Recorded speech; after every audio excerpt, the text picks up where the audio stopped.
dalam melaksanakan program belajar mengajarnya dan profesional. Dan dalam melaksanakan program belajar mengajarnya, Pascasarjana UIN Salatiga didukung oleh tenaga pendidik lulusan dari perguruan tinggi dalam negeri dan luar negeri yang tentunya profesional dan kompeten dalam berbagai disiplin ilmu. Di bidang pendidikan dan pengajaran, Pascasarjana UIN Salatiga memberikan pendidikan dan pengajaran yang excellent dengan kurikulum yang didesain mengikuti perkembangan zaman dan tuntutan stakeholder. Kurikulum ini pun dirancang dengan melibatkan dan tuntutan stakeholder. Kurikulum ini pun dirancang dengan melibatkan seluruh stakeholder dan pakar kurikulum dari luar negeri. Sebagai universitas Islam berkelas dunia, Pascasarjana UIN Salatiga memberikan perhatian khusus pada kegiatan penelitian yang dilakukan secara periodik dan berkelanjutan. Sehingga Pascasarjana UIN Salatiga memiliki kegiatan ilmiah dan beberapa program unggulan. Di antaranya, yang pertama, International Seminar on Islam and Muslim Societies atau ISONIS yang sudah menjadi agenda tahunan Pascasarjana UIN Salatiga.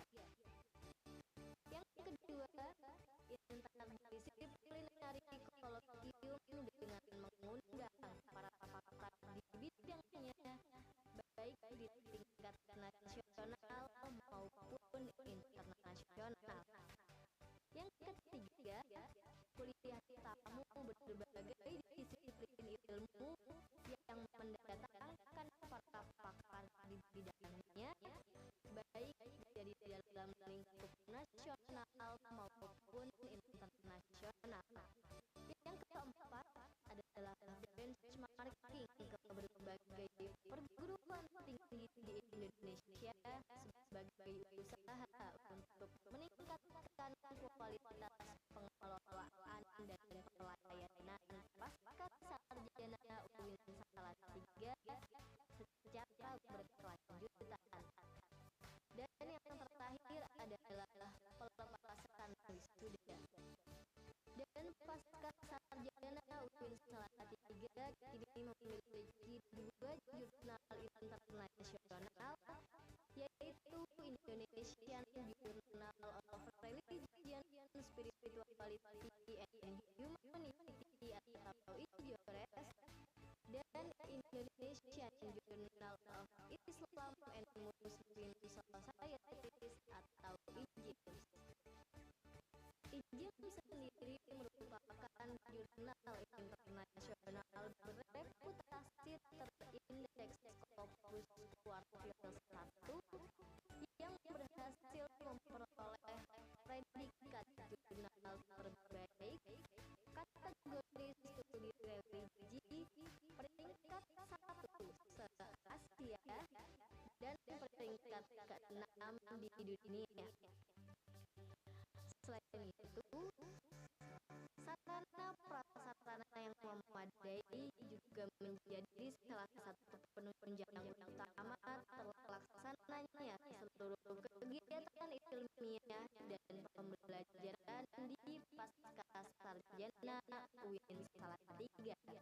Beberapa fasilitasnya adalah ruang direktur dan wakil direktur Pascasarjana, ruang ketua program studi, ruang kelas, ruang ujian, perpustakaan, dan masih banyak lagi.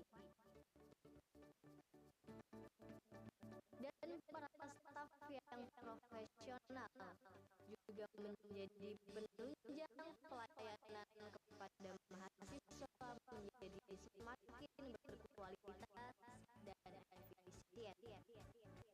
Sebagai wujud komitmen penyelenggaraan pendidikan yang berkualitas, Pascasarjana UIN Salatiga memiliki beberapa program beasiswa, yaitu beasiswa Lembaga Pengelola Dana Pendidikan atau LPDP, beasiswa Badan Amil Zakat Nasional atau Basnas, beasiswa berupa potongan biaya SPP bagi fresh graduate UIN Salatiga, dan beasiswa berupa potongan biaya SPP bagi mahasiswa lulusan kampus yang sudah menjalin MOU dengan Pascasarjana UIN Salatiga.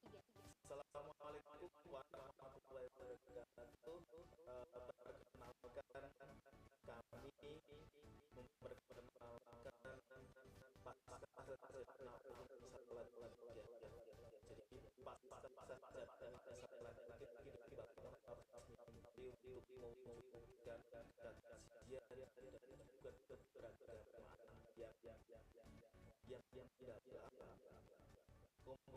dan luas atau istilahnya yang terus dilakukan. Dan ini visi ini kemudian tentu dengan diselaraskan dengan nilai-nilai Islam Indonesia bagaimana visi dari UIN Salatiga. Pascasarjana UIN Salatiga memiliki tujuan dalam mencetak profil lulusannya untuk mahasiswa magister. Kami menyiapkan bahwa alumninya akan menjadi tiga hal. Yang pertama seorang peneliti, yang kedua seorang akademisi, dan yang ketiga adalah praktisi. Dan untuk program doktoral yang kami siapkan terkait dengan profil alumninya, profil lulusannya adalah satu sebagai peneliti, dua sebagai akademisi, tiga sebagai praktisi, dengan tambahan yaitu yang keempat sebagai pengembang, dan yang kelima adalah sebagai konsultan. Tentu profil tersebut akan kita sesuaikan dengan bidang studi yang relevan. Nama saya Zerfi.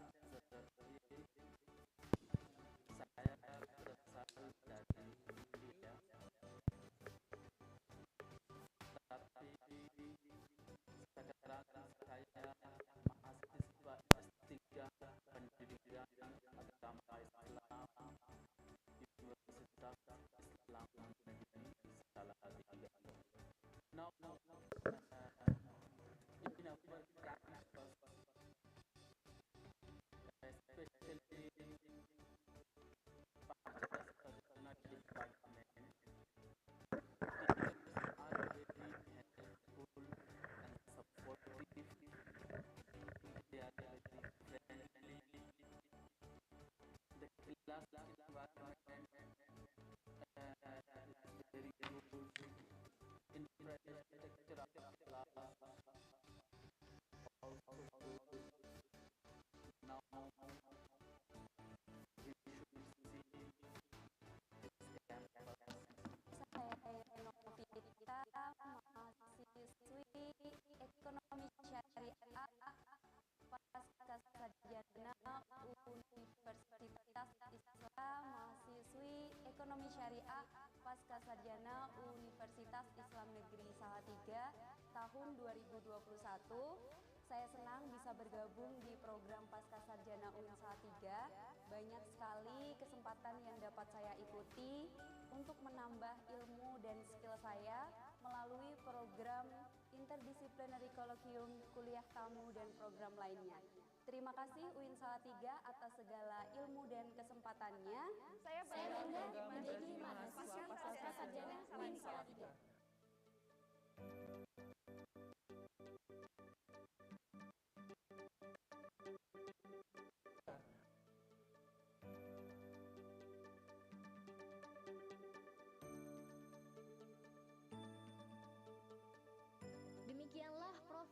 Pascasarjana Universitas Islam Negeri Salatiga.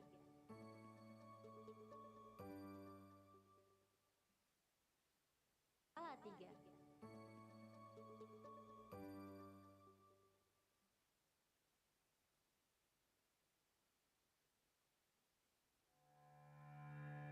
Pascasarjana Universitas Islam Negeri Salatiga, pelopor perguruan tinggi berkelas dunia yang unggul, inovatif, dan mengabdi pada kepentingan bangsa dan kemanusiaan.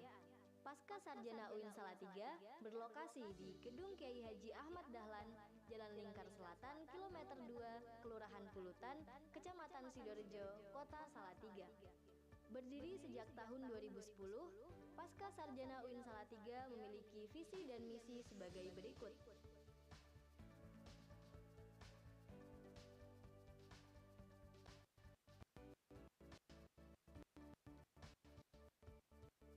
Berawal dari mimpi untuk melahirkan para mahasiswa yang memiliki pemikiran luas dengan pemahaman Islam yang moderat, Pascasarjana UIN Salatiga kini memiliki 6 program studi dengan 5 program magister dan 1 program doktoral, yakni program studi S2 Pendidikan Agama Islam dengan akreditasi unggul,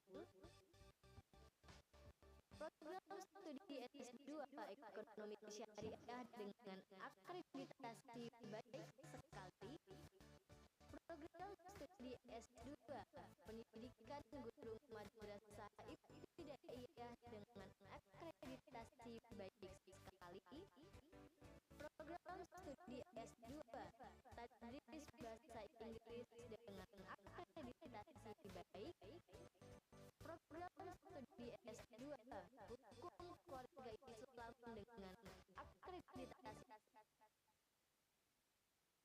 studi S3 Pendidikan Agama Islam dengan akreditasi baik. Pascasarjana UIN Salatiga menerima mahasiswa dari seluruh dunia untuk dididik menjadi akademis dan profesional. Dan dalam melaksanakan program belajar mengajarnya, Pascasarjana UIN Salatiga didukung oleh tenaga pendidik lulusan dari perguruan tinggi dalam negeri dan luar negeri yang tentunya profesional dan kompeten dalam berbagai disiplin ilmu. Di bidang pendidikan dan pengajaran, Pascasarjana UIN Salatiga memberikan pendidikan dan pengajaran yang excellent dengan kurikulum yang didesain mengikuti perkembangan zaman dan tuntutan stakeholder. Kurikulum ini pun dirancang dengan melibatkan seluruh stakeholder dan pakar kurikulum dari luar negeri. Sebagai universitas Islam berkelas dunia, Pascasarjana UIN Salatiga memberikan perhatian khusus pada kegiatan penelitian yang dilakukan secara periodik dan berkelanjutan, sehingga Pascasarjana UIN Salatiga memiliki kegiatan ilmiah dan beberapa program unggulan. Di antaranya, yang pertama, International Seminar on Islam and Muslim Societies atau ISONIS yang sudah menjadi agenda tahunan Pascasarjana UIN Salatiga. Yang kedua, interdisciplinary colloquium dengan mengundang para pakar di bidangnya, baik di tingkat nasional maupun internasional. Yang ketiga, kuliah tamu berbagai disiplin ilmu yang mendatangkan para pakar di bidangnya, baik dari dalam lingkup nasional maupun internasional. Yang keempat adalah benchmarking ke berbagai perguruan tinggi di Indonesia sebagai usaha untuk meningkatkan kualitas pengelolaan dan pelayanan Pascasarjana UIN Salatiga secara berkelanjutan. Dan yang terakhir adalah pelepasan wisuda. Dan Pascasarjana UIN Salatiga kini memiliki 2 jurnal internasional, yaitu Indonesian Journal of Religion, Spirituality and Humanity atau IJORES, dan Indonesian Journal of Islam and Muslim Societies atau IJIS. IJIS sendiri merupakan jurnal internasional bereputasi terindeks Scopus Quartile 1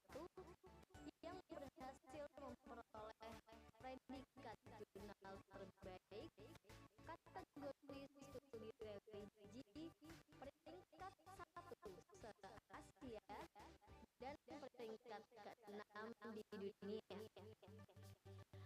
Selain itu, sarana prasarana yang memadai juga menjadi salah satu penunjang utama terlaksananya seluruh kegiatan ilmiah dan pembelajaran di Pascasarjana UIN Salatiga. Beberapa fasilitasnya dan pembelajaran di Pascasarjana UIN Salatiga. Beberapa fasilitasnya adalah ruang direktur dan wakil direktur Pascasarjana, ruang ketua program studi, ruang kelas, ruang ujian, perpustakaan, dan masih banyak lagi. Dan para staf yang profesional juga menjadi penunjang pelayanan kepada mahasiswa menjadi semakin berkualitas dan efisien. Sebagai wujud komitmen penyelenggaraan pendidikan yang berkualitas, Pascasarjana UIN Salatiga memiliki beberapa program beasiswa, yaitu Beasiswa Lembaga Pengelola Dana Pendidikan atau LPDP, yaitu Beasiswa Lembaga Pengelola Dana Pendidikan atau LPDP, Beasiswa Badan Amil Zakat Nasional atau Basnas, beasiswa berupa potongan biaya SPP bagi fresh graduate UIN Salatiga, dan beasiswa berupa potongan biaya SPP bagi mahasiswa lulusan kampus yang sudah menjalin MOU dengan Pascasarjana UIN Salatiga. Assalamualaikum warahmatullahi wabarakatuh. Perkenalkan, kami memperkenalkan Pascasarjana UIN Salatiga. Jadi Pascasarjana UIN Salatiga dibangun atas mimpi untuk mewujudkan kajian dan juga keberagaman yang mendalam, komprehensif dan cerdas, atau istilah yang terus lagi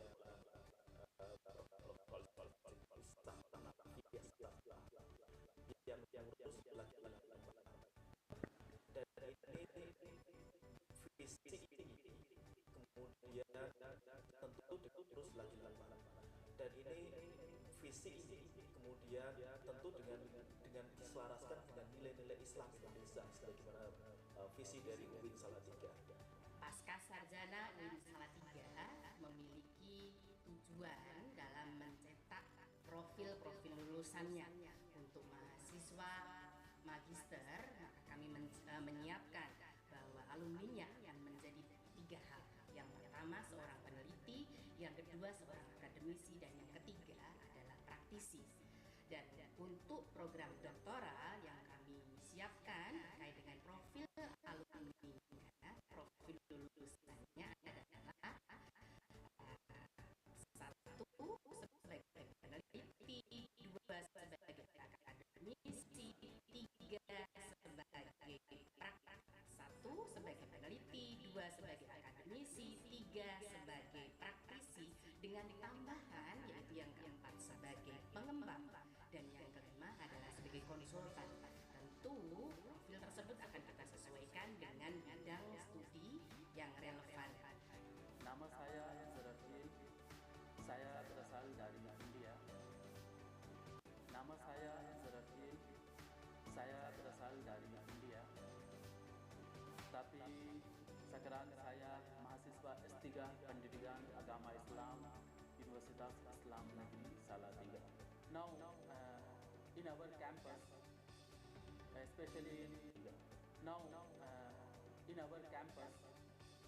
especially in Pascasarjana department, teachers are very helpful and supportive. They are very friendly. The class environment is very good. Infrastructure of class also good. Now we should see this campus.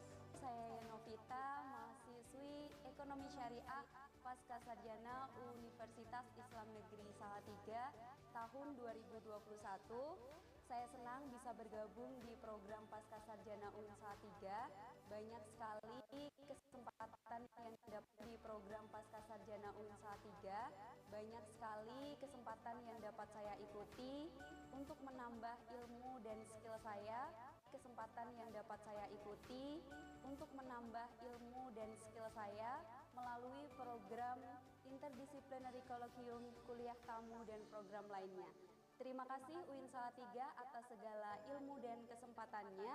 Saya bangga menjadi mahasiswa Pascasarjana UIN Salatiga.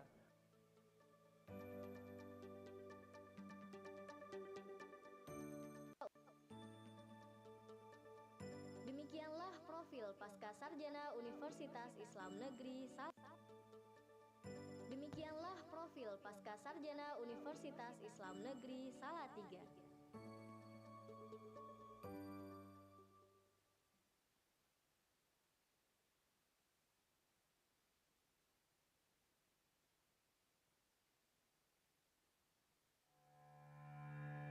Pascasarjana Universitas Islam Negeri Salatiga, pelopor perguruan tinggi berkelas dunia yang unggul, inovatif, dan mengabdi pada kepentingan bangsa dan kemanusiaan.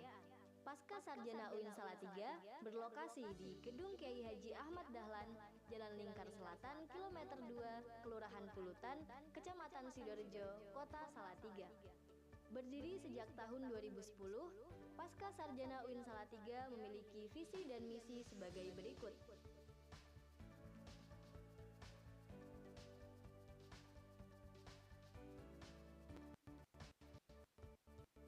Berawal dari mimpi melahirkan para mahasiswa yang memiliki pemikiran luas dengan pemahaman Islam yang moderat, Pascasarjana UIN Salatiga kini memiliki 6 program studi dengan 5 program magister dan 1 program doktoral, yakni program studi S2 Pendidikan Agama Islam dengan akreditasi unggul, program studi S2 Ekonomi Syariah dengan akreditasi baik sekali, program studi S2 Pendidikan Guru Madrasah Ibtidaiyah dengan akreditasi baik sekali, program studi S2 Tadris Bahasa Inggris dengan akreditasi baik, program studi S2 Hukum Keluarga Islam dengan akreditasi baik, dan program studi S3 Pendidikan Agama Islam dengan akreditasi baik.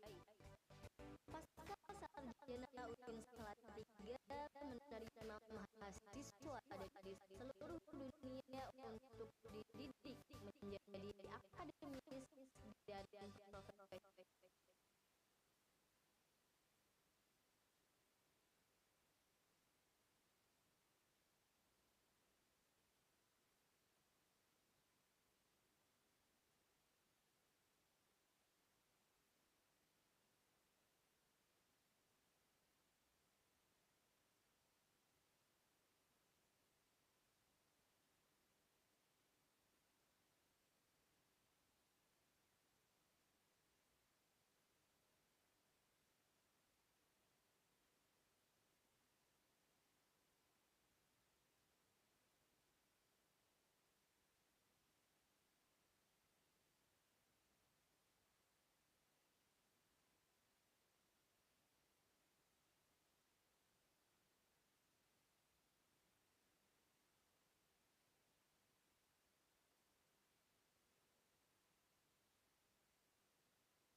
Program studi S2 Pendidikan Agama Islam Universitas Islam Negeri Salatiga.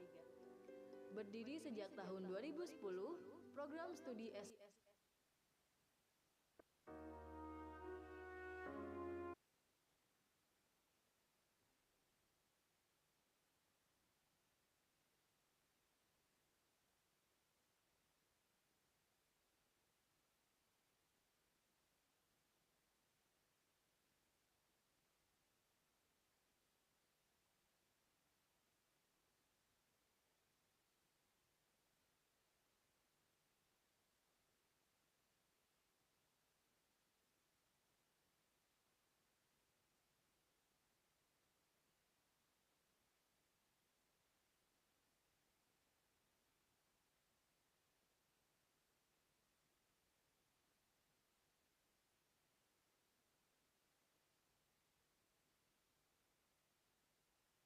Universitas Islam Negeri Salatiga, pelopor perguruan tinggi berkelas dunia yang unggul, inovatif, dan mengabdi pada kepentingan bangsa dan kemanusiaan. Pascasarjana UIN Salatiga berlokasi di Gedung Kiai Haji Ahmad Dahlan, Jalan Lingkar Selatan, Kilometer 2, Kelurahan Pulutan, Kecamatan Sidorejo, Kota Salatiga. Berdiri sejak tahun 2010, Pascasarjana UIN Salatiga memiliki visi dan misi sebagai berikut.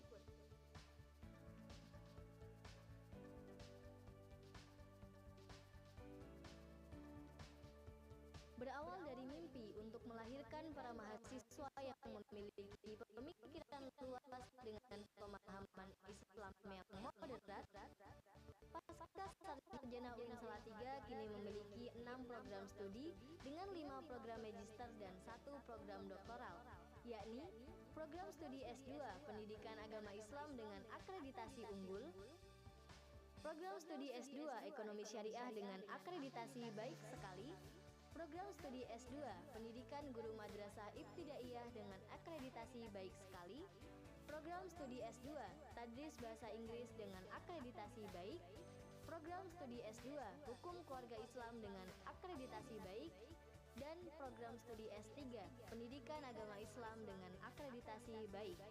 Pascasarjana UIN Salatiga menerima mahasiswa dari seluruh dunia untuk dididik menjadi akademis dan profesional. Dan dalam melaksanakan program belajar mengajarnya, Pascasarjana UIN Salatiga didukung oleh tenaga pendidik lulusan dari perguruan tinggi dalam negeri dan luar negeri yang tentunya profesional dan kompeten dalam berbagai disiplin ilmu. Di bidang pendidikan dan pengajaran, Pascasarjana UIN Salatiga memberikan pendidikan dan pengajaran yang excellent dengan kurikulum yang didesain mengikuti perkembangan zaman dan tuntutan stakeholder. Kurikulum ini pun dirancang dengan melibatkan seluruh stakeholder dan pakar kurikulum dari luar negeri. Sebagai universitas Islam berkelas dunia, Pascasarjana UIN Salatiga memberikan perhatian khusus pada kegiatan penelitian yang dilakukan secara periodik dan berkelanjutan. Sehingga Pascasarjana UIN Salatiga memiliki kegiatan ilmiah dan beberapa program unggulan. Di antaranya, yang pertama, International Seminar on Islam and Muslim Societies atau ISONIS yang sudah menjadi agenda tahunan Pascasarjana UIN Salatiga. Yang kedua, interdisciplinary colloquium dengan mengundang para pakar di bidangnya, baik di tingkat nasional maupun internasional. Yang ketiga, kuliah tamu berbagai disiplin ilmu yang mendatangkan para pakar di bidangnya, baik dari dalam lingkup nasional maupun internasional. Yang keempat adalah benchmarking ke berbagai perguruan tinggi di Indonesia sebagai usaha untuk meningkatkan kualitas pengelolaan dan pelayanan Pascasarjana UIN Salatiga secara berkelanjutan. Dan yang terakhir adalah pelepasan wisuda. Dan Pascasarjana UIN Salatiga kini memiliki 2 jurnal internasional, yaitu Indonesian Journal of Religion, Spirituality and Humanity atau IJORES dan Indonesian Journal of Islam and Muslim Societies atau IJIMS. IJIMS sendiri merupakan jurnal internasional bereputasi terindeks Scopus Quartile 1 yang berhasil memperoleh predikat jurnal terbaik kategori studi religi peringkat 1 se-Asia dan peringkat ke-6 di dunia. Selain itu, sarana prasarana yang memadai juga menjadi salah satu penunjang utama terlaksananya seluruh kegiatan ilmiah dan pembelajaran di Pascasarjana UIN Salatiga. Beberapa fasilitasnya adalah ruang direktur dan wakil direktur Pascasarjana, ruang ketua program studi, ruang kelas, ruang ujian, perpustakaan, dan masih banyak lagi. Dan para staf yang profesional juga menjadi penunjang pelayanan kepada mahasiswa menjadi semakin berkualitas dan efisien.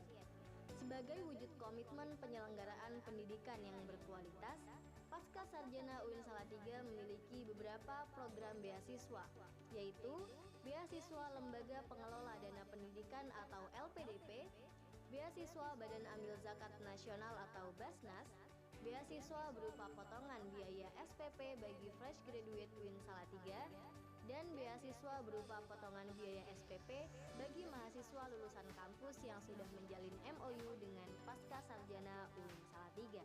Assalamualaikum warahmatullahi wabarakatuh.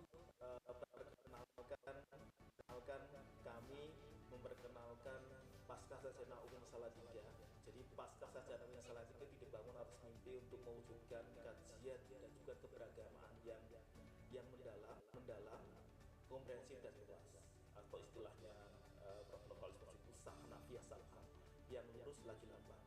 Dan ini visi ini kemudian tentu dengan diselaraskan dengan nilai-nilai Islam Indonesia sebagaimana visi dari UIN Salatiga.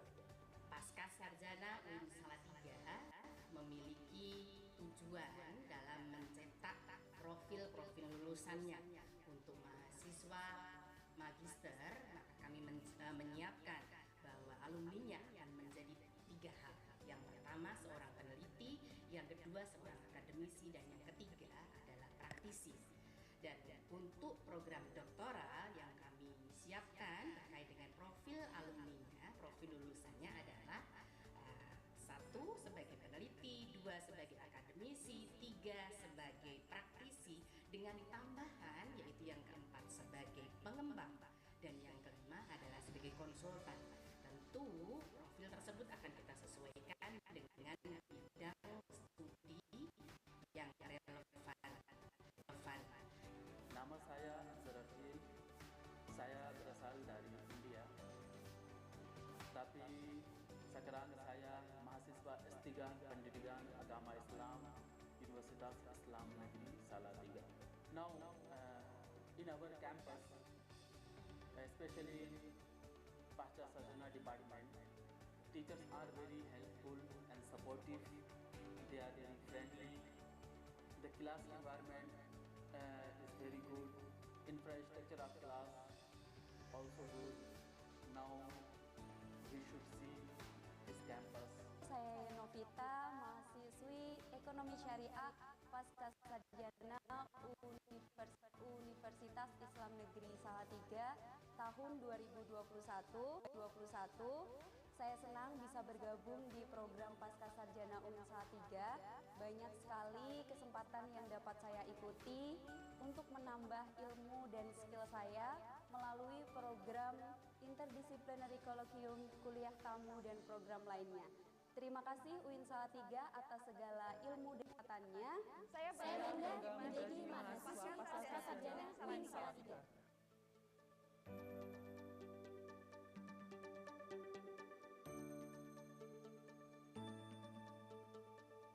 Demikianlah profil Pascasarjana Universitas Islam Negeri Salatiga.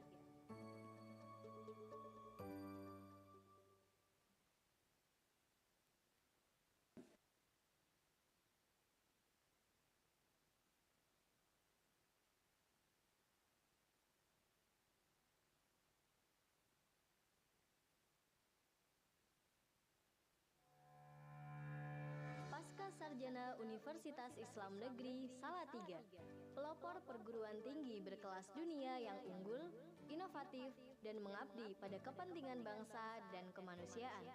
Pascasarjana UIN Salatiga berlokasi di Gedung Kiai Haji Ahmad Dahlan, Jalan Lingkar Selatan, Kilometer 2, Kelurahan Pulutan, Kecamatan Sidorejo, Kota Salatiga. Berdiri sejak tahun 2010, Pascasarjana UIN Salatiga memiliki visi dan misi sebagai berikut.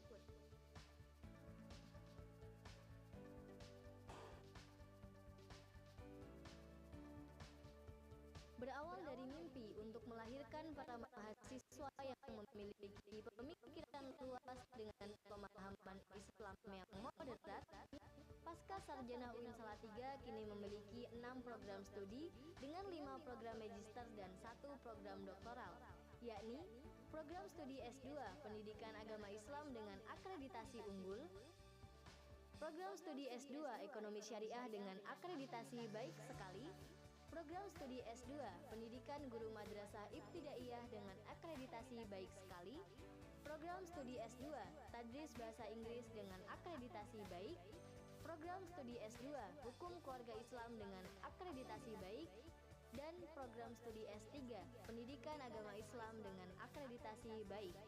Pascasarjana UIN Salatiga menerima mahasiswa dari seluruh dunia untuk dididik menjadi akademis dan profesional. Dan dalam melaksanakan program belajar mengajarnya, Pascasarjana UIN Salatiga didukung oleh tenaga pendidik lulusan dari perguruan tinggi dalam negeri dan luar negeri yang tentunya profesional dan kompeten dalam berbagai disiplin ilmu. Di bidang pendidikan dan pengajaran, Pascasarjana UIN Salatiga memberikan pendidikan dan pengajaran yang excellent dengan kurikulum yang didesain mengikuti perkembangan zaman dan tuntutan stakeholder. Kurikulum ini pun dirancang dengan melibatkan seluruh stakeholder dan pakar kurikulum dari luar negeri. Sebagai universitas Islam berkelas dunia, Pascasarjana UIN Salatiga memberikan perhatian khusus pada kegiatan penelitian yang dilakukan secara periodik dan berkelanjutan.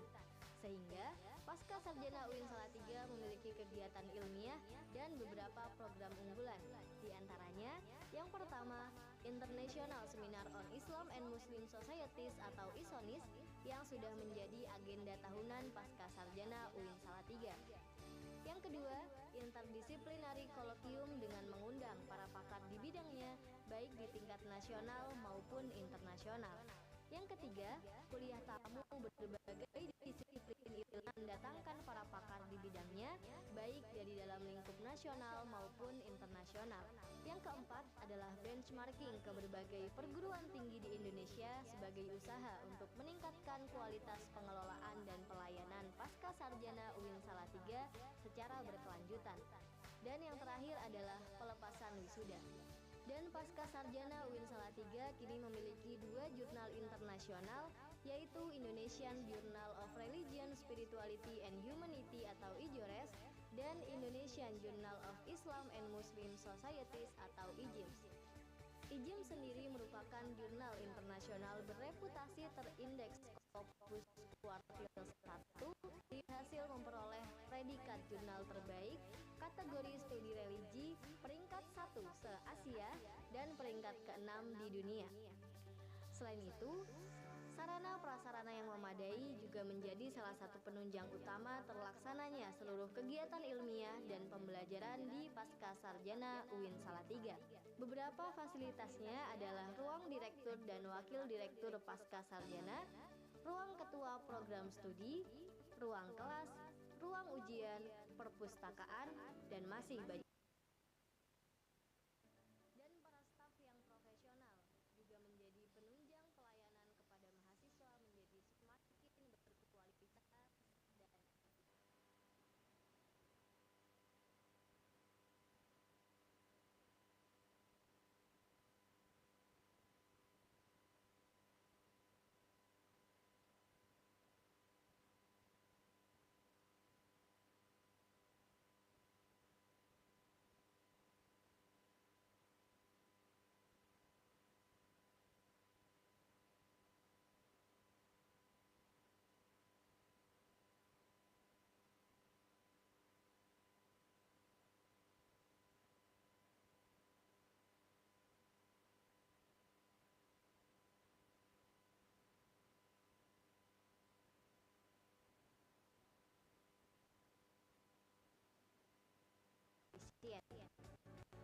sebagai wujud komitmen penyelenggaraan pendidikan yang berkualitas, Pascasarjana UIN Salatiga memiliki beberapa program beasiswa, yaitu Beasiswa Lembaga Pengelola Dana Pendidikan atau LPDP, Beasiswa Badan Amil Zakat Nasional atau BASNAS, beasiswa berupa potongan biaya SPP bagi fresh graduate UIN Salatiga, dan beasiswa berupa potongan biaya SPP bagi mahasiswa lulusan kampus yang sudah menjalin MOU dengan Pascasarjana UIN Salatiga. Assalamualaikum warahmatullahi wabarakatuh.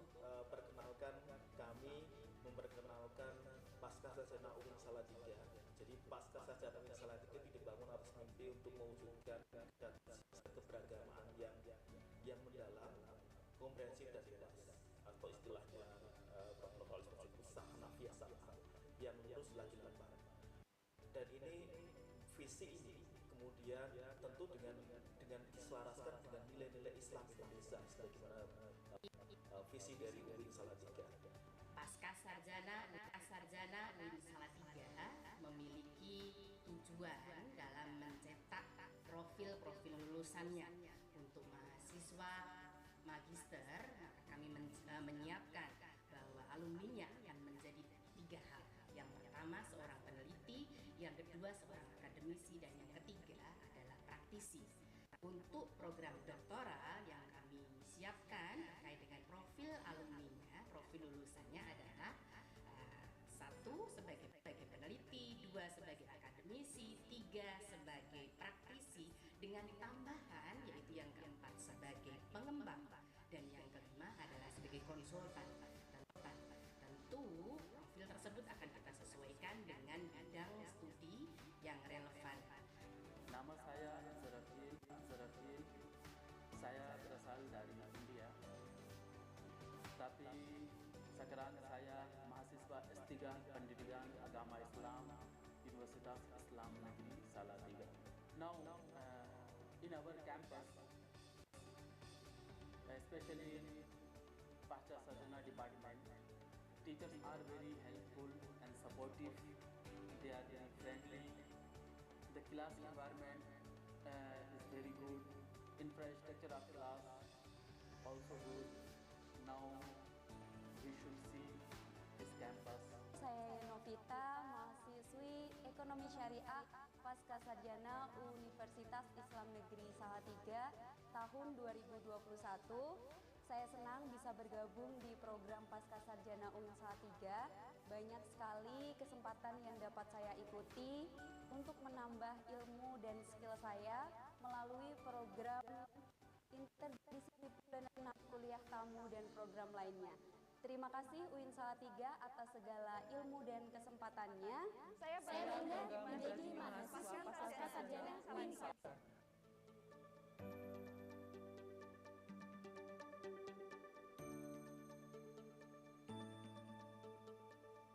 Demikianlah profil Pascasarjana Universitas Islam Negeri Salatiga.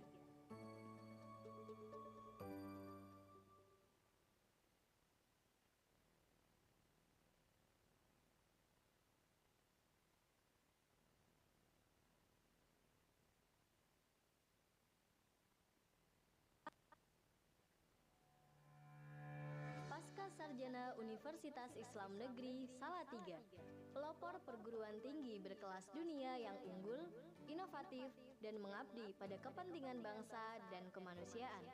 Pascasarjana UIN Salatiga berlokasi di Gedung Kiai Haji Ahmad Dahlan, Jalan Lingkar Selatan, Kilometer 2, Kelurahan Pulutan, Kecamatan Sidorejo, Kota Salatiga. Berdiri sejak tahun 2010, Pascasarjana UIN Salatiga memiliki visi dan misi sebagai berikut.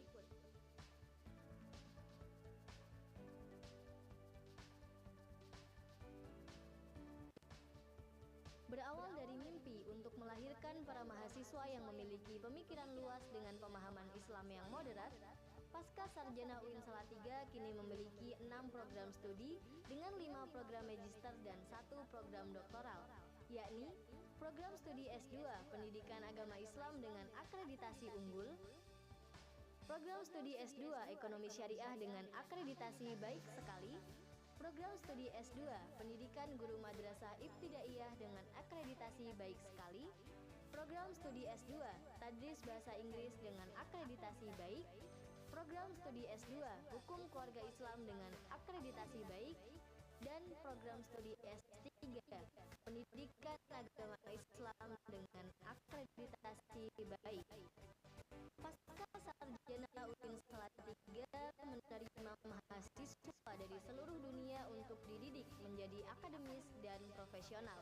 Dan dalam melaksanakan program belajar mengajarnya, Pascasarjana UIN Salatiga didukung oleh tenaga pendidik lulusan dari perguruan tinggi dalam negeri dan luar negeri yang tentunya profesional dan kompeten dalam berbagai disiplin ilmu.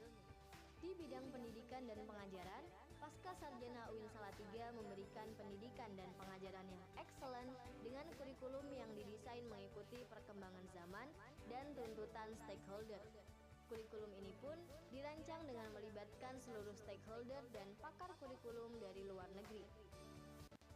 Sebagai universitas Islam berkelas dunia, Pascasarjana UIN Salatiga memberikan perhatian khusus pada kegiatan penelitian yang dilakukan secara periodik dan berkelanjutan.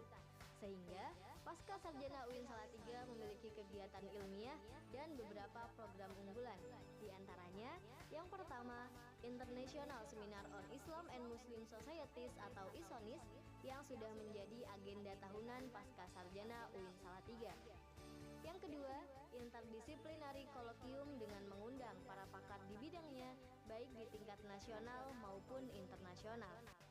Yang ketiga, kuliah tamu berbagai disiplin ilmu yang mendatangkan para pakar di bidangnya, baik dari dalam lingkup nasional maupun internasional. Yang keempat adalah benchmarking ke berbagai perguruan tinggi di Indonesia sebagai usaha untuk meningkatkan kualitas pengelolaan dan pelayanan Pascasarjana UIN Salatiga secara berkelanjutan. Dan yang terakhir adalah pelepasan wisuda. Dan Pascasarjana UIN Salatiga kini memiliki 2 jurnal internasional, yaitu Indonesian Journal of Religion, Spirituality and Humanity atau IJORES dan Indonesian Journal of Islam and Muslim Societies atau IJIMS.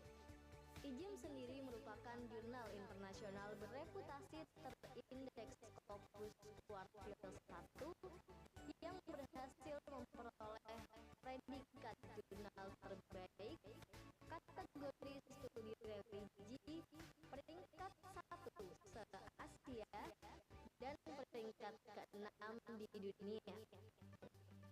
Selain itu, sarana prasarana yang memadai juga menjadi salah satu penunjang utama terlaksananya seluruh kegiatan ilmiah dan pembelajaran di Pascasarjana UIN Salatiga. Beberapa fasilitasnya adalah ruang direktur dan wakil direktur Pascasarjana, ruang ketua program studi, ruang kelas, ruang ujian, perpustakaan, dan masih banyak lagi.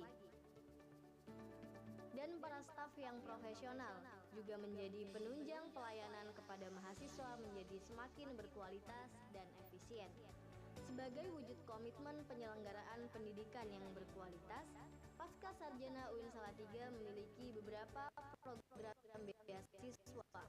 beasiswa, yaitu Beasiswa Lembaga Pengelola Dana Pendidikan atau LPDP, Beasiswa Badan Amil Zakat Nasional atau BASNAS, beasiswa berupa potongan biaya SPP bagi fresh graduate UIN Salatiga, dan beasiswa berupa potongan biaya SPP bagi mahasiswa lulusan kampus yang sudah menjalin MOU dengan Pascasarjana UIN Salatiga. Assalamualaikum warahmatullahi wabarakatuh. Perkenalkan, kami memperkenalkan Pascasarjana UIN Salatiga. Jadi Pascasarjana UIN Salatiga dibangun atas mimpi untuk mewujudkan kajian dan juga keberagamaan yang mendalam, komprehensif dan luas, atau istilahnya protokol seperti itu Hanafiah Salham, yang lurus lagi lapang nilai-nilai Islam Indonesia sebagaimana visi dari UIN Salatiga. Pascasarjana UIN Salatiga memiliki tujuan dalam mencetak profil-profil lulusannya untuk mahasiswa magister. Maka kami menyiapkan bahwa alumninya akan menjadi 3 hal. Yang pertama seorang peneliti, yang kedua seorang akademisi, dan yang ketiga adalah praktisi. Dan untuk program doktoral yang kami siapkan terkait dengan profil alumninya, profil lulusannya adalah 1 sebagai peneliti, 2 sebagai akademisi, 3 sebagai praktisi, dengan tambahan yaitu yang keempat sebagai pengembang, dan yang kelima adalah sebagai konsultan. Tentu profil tersebut akan kita sesuaikan dengan bidang studi yang relevan. Nama saya Salatiga. Saya berasal dari India. Tapi sekarang saya mahasiswa S3 Pendidikan Agama Islam Universitas Islam Negeri Salatiga. Now, in our campus, especially in Pascasarjana department, teachers are very helpful and supportive. They are very friendly. The class environment is very good. Infrastructure of class also good. Now we should see this campus. Saya Novita, mahasiswi Ekonomi Syariah Pascasarjana Universitas Islam Negeri Salatiga tahun 2021. Saya senang bisa bergabung di program Pascasarjana UIN Salatiga. Banyak sekali kesempatan yang dapat saya ikuti untuk menambah ilmu dan skill saya melalui program interdisciplinary colloquium, kuliah tamu, dan program lainnya. Terima kasih UIN Salatiga atas segala ilmu dan kesempatannya. Saya bangga menjadi mahasiswa Pascasarjana UIN Salatiga.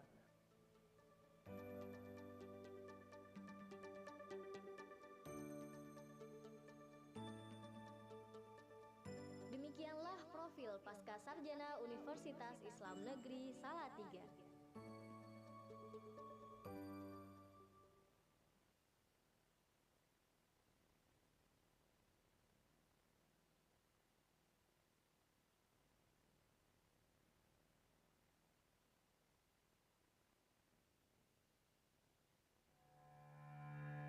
Pascasarjana Universitas Islam Negeri Salatiga, pelopor perguruan tinggi berkelas dunia yang unggul, inovatif, dan mengabdi pada kepentingan bangsa dan kemanusiaan.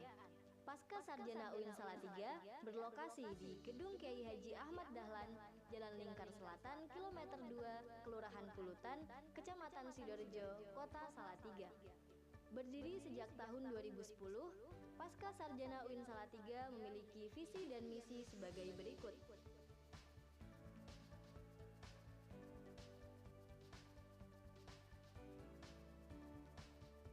Berawal dari mimpi untuk melahirkan para mahasiswa yang memiliki pemikiran luas dengan pemahaman Islam yang moderat, Pascasarjana UIN Salatiga kini memiliki 6 program studi dengan 5 program magister dan 1 program doktoral, yakni program studi S2 Pendidikan Agama Islam dengan akreditasi unggul, program studi S2 Ekonomi Syariah dengan akreditasi baik sekali, program studi S2 Pendidikan Guru Madrasah Ibtidaiyah dengan akreditasi baik sekali, program studi S2 Tadris Bahasa Inggris dengan akreditasi baik, program studi S2 Hukum Keluarga Islam dengan akreditasi baik, dan program studi S3 Pendidikan Agama Islam dengan akreditasi baik. Pascasarjana UIN Salatiga menerima mahasiswa dari seluruh dunia untuk dididik menjadi akademis dan profesional. Dan dalam melaksanakan program belajar mengajarnya, Pascasarjana UIN Salatiga didukung oleh tenaga pendidik lulusan dari perguruan tinggi dalam negeri dan luar negeri yang tentunya profesional dan kompeten dalam berbagai disiplin ilmu. Di bidang pendidikan dan pengajaran, Pascasarjana UIN Salatiga memberikan pendidikan dan pengajaran yang excellent dengan kurikulum yang didesain mengikuti perkembangan zaman dan tuntutan stakeholder. Kurikulum ini pun dirancang dengan melibatkan seluruh stakeholder dan pakar kurikulum dari luar negeri. Sebagai universitas Islam berkelas dunia, Pascasarjana UIN Salatiga memberikan perhatian khusus pada kegiatan penelitian yang dilakukan secara periodik dan berkelanjutan. Sehingga Pascasarjana UIN Salatiga memiliki kegiatan ilmiah dan beberapa program unggulan. Di antaranya, yang pertama, International Seminar on Islam and Muslim Societies atau ISONIS yang sudah menjadi agenda tahunan Pascasarjana UIN Salatiga. Yang kedua, interdisciplinary colloquium dengan mengundang baik di tingkat nasional maupun internasional. Yang ketiga, kuliah tamu berbagai disiplin ilmu yang mendatangkan para pakar di bidangnya, baik dari dalam lingkup nasional maupun internasional. Yang keempat adalah benchmarking ke berbagai perguruan tinggi di Indonesia sebagai usaha untuk meningkatkan kualitas pengelolaan dan pelayanan Pascasarjana UIN Salatiga secara berkelanjutan. Dan yang terakhir adalah pelepasan wisuda. Dan Pascasarjana UIN Salatiga kini memiliki 2 jurnal internasional, yaitu Indonesian Journal of Religion, Spirituality and Humanity atau IJORES dan Indonesian Journal of Islam and Muslim Societies atau IJIMS. IJIMS sendiri merupakan jurnal internasional berreputasi terindeks Scopus Kuartil 1 yang berhasil memperoleh predikat jurnal terbaik kategori studi religi peringkat 1 se-Asia dan peringkat ke-6 di dunia. Selain itu, sarana prasarana yang memadai juga menjadi salah satu penunjang utama terlaksananya seluruh kegiatan ilmiah dan pembelajaran di Pascasarjana UIN Salatiga. Beberapa fasilitasnya adalah ruang direktur dan wakil direktur Pascasarjana, ruang ketua program studi, ruang kelas, ruang ujian, perpustakaan, dan masih banyak lagi. Dan para staf yang profesional juga menjadi penunjang pelayanan kepada mahasiswa menjadi semakin berkualitas dan efisien. Sebagai wujud komitmen penyelenggaraan pendidikan yang berkualitas, Pascasarjana UIN Salatiga memiliki beberapa program beasiswa, yaitu Beasiswa Lembaga Pengelola Dana Pendidikan atau LPDP, Beasiswa Badan Amil Zakat Nasional atau Basnas, beasiswa berupa potongan biaya SPP bagi fresh graduate UIN Salatiga, dan beasiswa berupa potongan biaya SPP bagi mahasiswa lulusan kampus yang sudah menjalin MOU dengan Pascasarjana UIN Salatiga. Assalamualaikum warahmatullahi wabarakatuh. Perkenalkan kami memperkenalkan Pascasarjana UIN Salatiga. Jadi Pascasarjana UIN Salatiga dibangun atas mimpi untuk mewujudkan kajian dan juga keberagamaan yang mendalam, komprehensif dan luas, atau istilahnya protokol seperti itu Hanafiah Salafah yang lurus lagi lambat. Dan ini visi ini kemudian tentu dengan diselaraskan dengan nilai-nilai Islam Indonesia sebagaimana visi dari UIN Salatiga. Pascasarjana UIN Salatiga memiliki tujuan dalam mencetak profil-profil lulusannya untuk mahasiswa magister. Maka kami menyiapkan bahwa alumninya akan menjadi 3 hal. Yang pertama seorang peneliti, yang kedua seorang akademisi, dan yang ketiga adalah praktisi. Dan untuk program doktoral yang kami siapkan terkait dengan profil alumninya, profil lulusannya adalah 1 sebagai peneliti, 2 sebagai akademisi, 3 sebagai praktisi, dengan tambahan yaitu yang keempat sebagai pengembang, dan yang kelima adalah sebagai konsultan. Tentu profil tersebut akan kita sesuaikan dengan bidang studi yang relevan. Nama saya Salatiga, saya berasal dari, tapi sekarang saya mahasiswa S3 Pendidikan Agama Islam Universitas Islam Negeri Salatiga. Now, in our campus, especially Pascasarjana department, teachers are very helpful and supportive. They are very friendly. The class environment is very good. Infrastructure of class also good. Now we should see this campus. Saya Novita, mahasiswi Ekonomi Syariah Pascasarjana Universitas Islam Negeri Salatiga tahun 2021. Saya senang bisa bergabung di program Pascasarjana UIN Salatiga.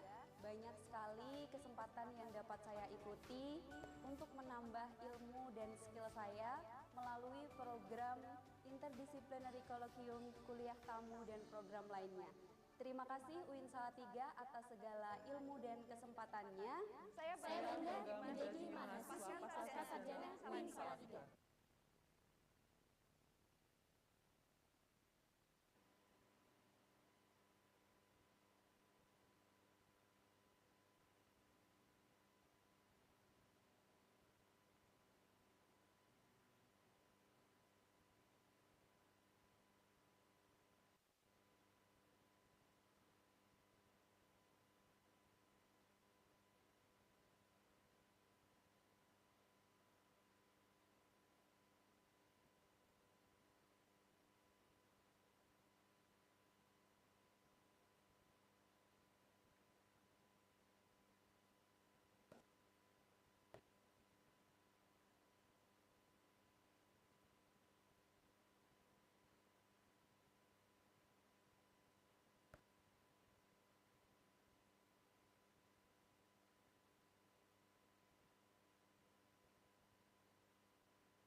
Good morning, ladies and gentlemen.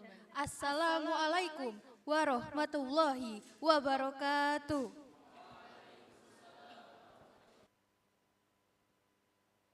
First of all, let's pray and thanks to our God Allah Subhanahu wa Ta'ala, who has been giving us mercies and blessings, so we can attend and gather in this event representing peace and social justice, the role of religion and education. Secondly, all prayers are presented to our Prophet Muhammad Sallallahu Alaihi Wasallam, the greatest leader who has guided us from the darkness to the brightness. We send our warmest welcome to all of you to the opening ceremony, the first international on CePaSo Center for Education, Peace, and Social Justice. Here, being hosted by Postgraduate Studies of the State Islamic University of Salatiga. For your information, the theme of International Conference is Reinventing Peace and Social Justice, the role of religion and education.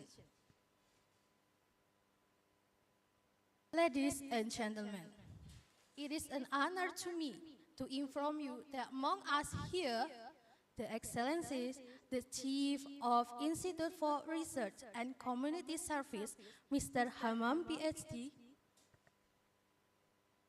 the Excellencies, the Mayor of Salatiga Regency, Bapak Sinung Nugroho Rahmadi, Magister Management. The Excellencies, the invited speaker, Ibu Profesor Amina Wadud, PhD, Bapak Ariana Kisa, PhD, and Mr. Muhammad Al-Marokibi, PhD. The Excellencies, the head of the Administrative Bureau of the UIN Salatiga, Dr. Andes Suhersi, Magister Management. The Excellency, the Director of the Postgraduate Studies of UIN Salatiga, Professor Dr. Asfa Widianto. The Excellencies, the Directors of Postgraduate Studies from all the Islamic higher educations. The Excellencies, the Vice Director of the Postgraduate Studies of UIN Salatiga, Ibu Normalihah, PhD. The Excellencies, the Vice Director of Postgraduate Studies from all the Islamic higher education. The Excellencies, the Dean of the Teacher Training and Education Faculty, Professor Dr. Mansur. The Excellencies, Lecturer of the Postgraduate Studies of UIN Salatiga. The Excellencies, the Dean of Usuluddin Dakwah and Humaniora Faculty, Professor Dr. Adang Kuswaya. The Honorable, all the Vice Deans of UIN Salatiga, the Honorable, all the Head of the Study Programs of the Postgraduate Studies of UIN Salatiga, the respectable, all the distinguished guests, presenters, participants of the International Conference, the Honorable, all the committees.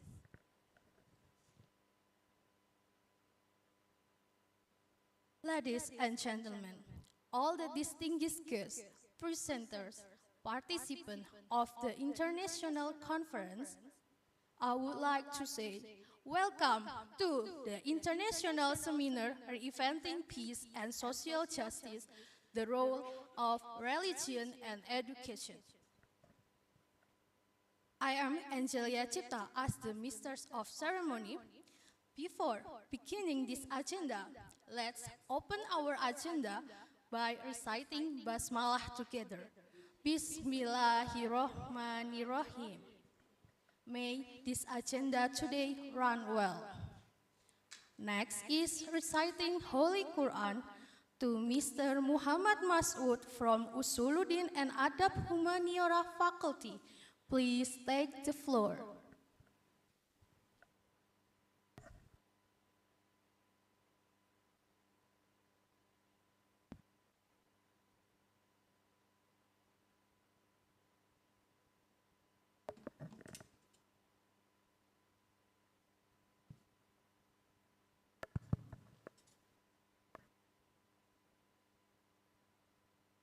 Assalamualaikum warahmatullahi wabarakatuh.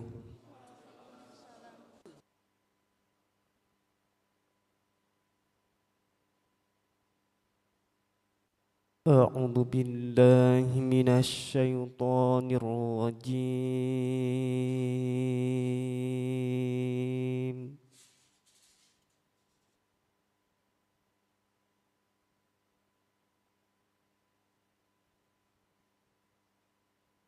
Bismillahirrahmanirrahim.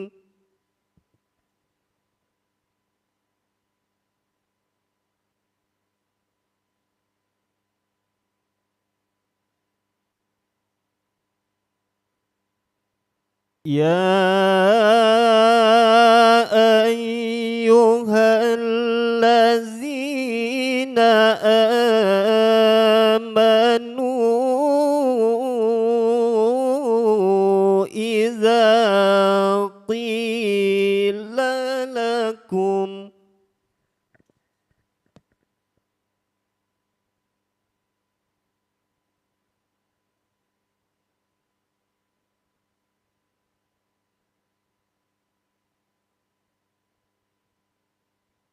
إذا قيل لكم تفسحوا في المجالس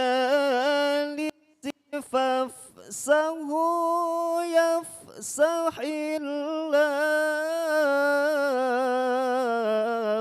لكم.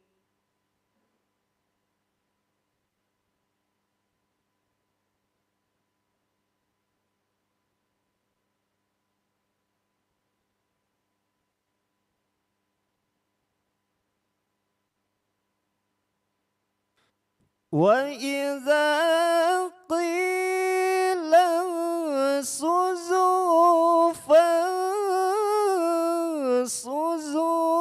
يرفع الله الذين آمنوا منكم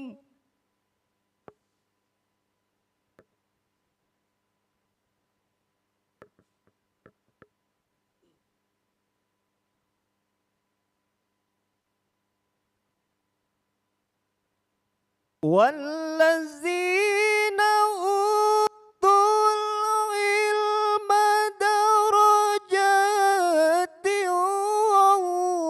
والله بما تعملون خبير.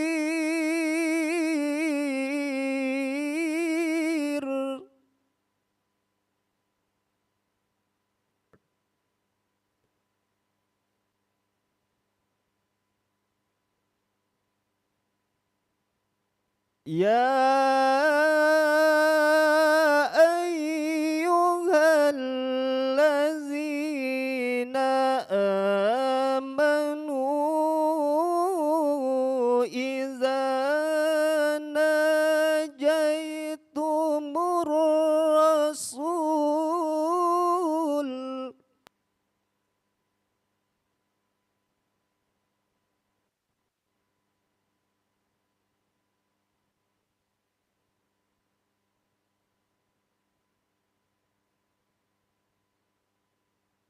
إذا ناجيتم الرسول فقدموا بين يدي نجواكم صدقة.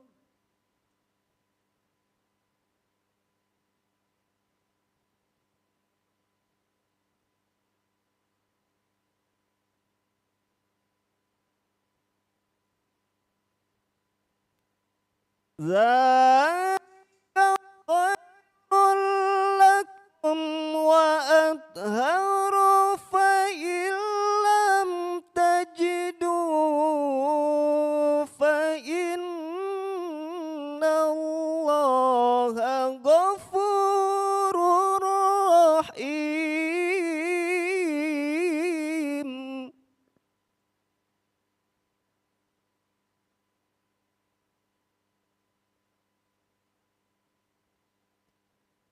فإن لم تجدوا فإن الله غفور رحيم.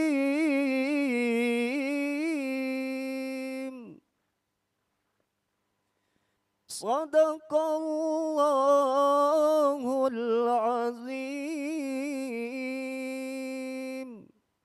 Assalamualaikum warahmatullahi wabarakatuh.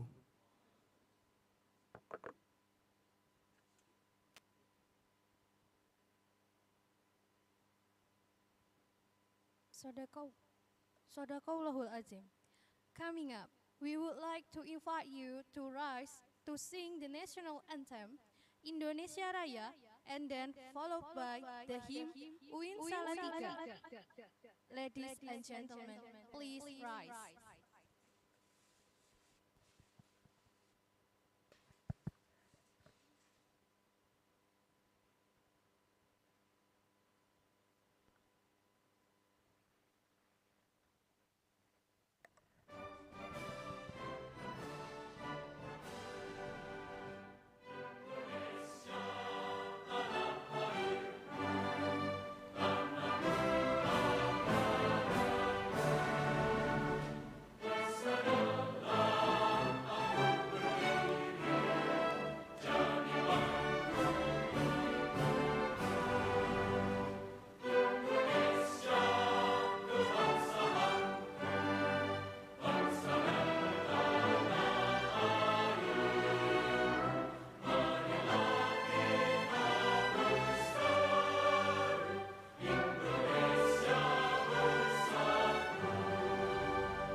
Berasaskan Islam berdasar Pancasila, semai wasatyah Islam di dunia. Iqra ayat kauliah kauniyah ilahi, pelopor sains, teknologi dan seni, maju dalam prestasi, luhur dalam budi, menjunjung tinggi martabat insani, wujudkan cita anak manusia, unggul profesional berkarya nyata.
very much.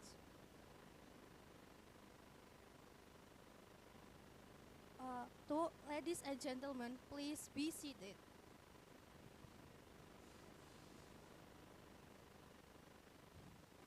Ladies and gentlemen, it is time to listen the opening remarks from the Director Postgraduate Studies, Mr. Dr. Arfa Widianto. Time is yours.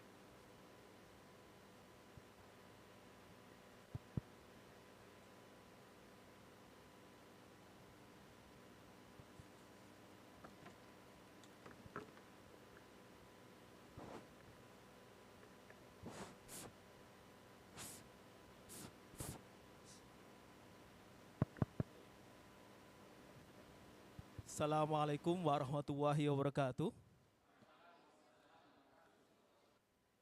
Alhamdulillahirabbil alamin. Nahmaduhu wa nasta'inuhu wa nastaghfiruh. Wa na'udzu billahi min syururi anfusina wa sayyiati amalina. Mahyatillahu fala mudhillalah wa may yudhlil fala hadiyalah. Asyhadu an la ilaha illallah wa asyhadu anna Muhammadan abduhu wa rasuluh la nabiyya ba'dah. Good morning, ladies and gentlemen. Ya, ini para mahasiswa juga, also presenters, also director of graduate studies from Banten, Kudus, and then also Wali Songo, and then Tulungagung.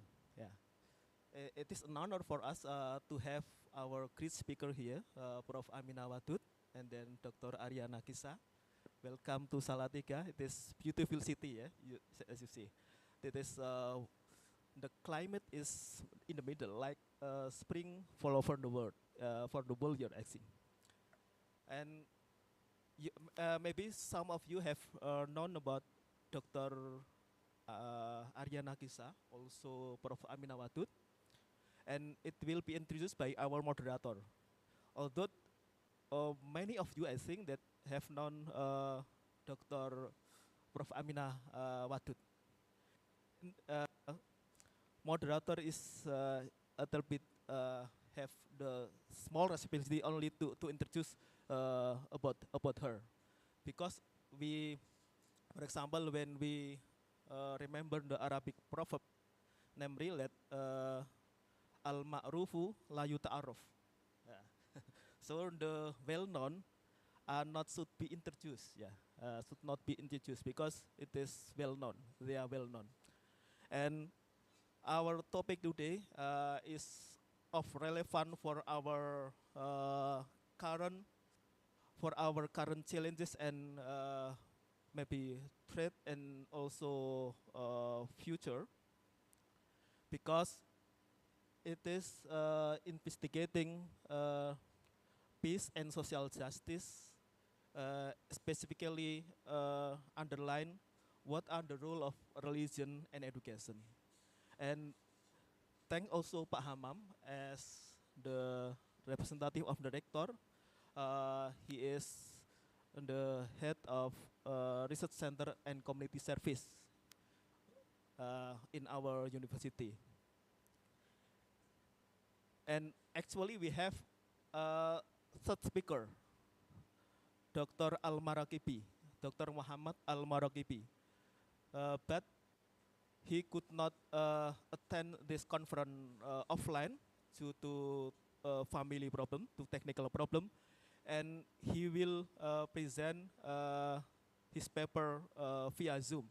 Maybe our technician will help Prof. Dr. Al-Maraqibi.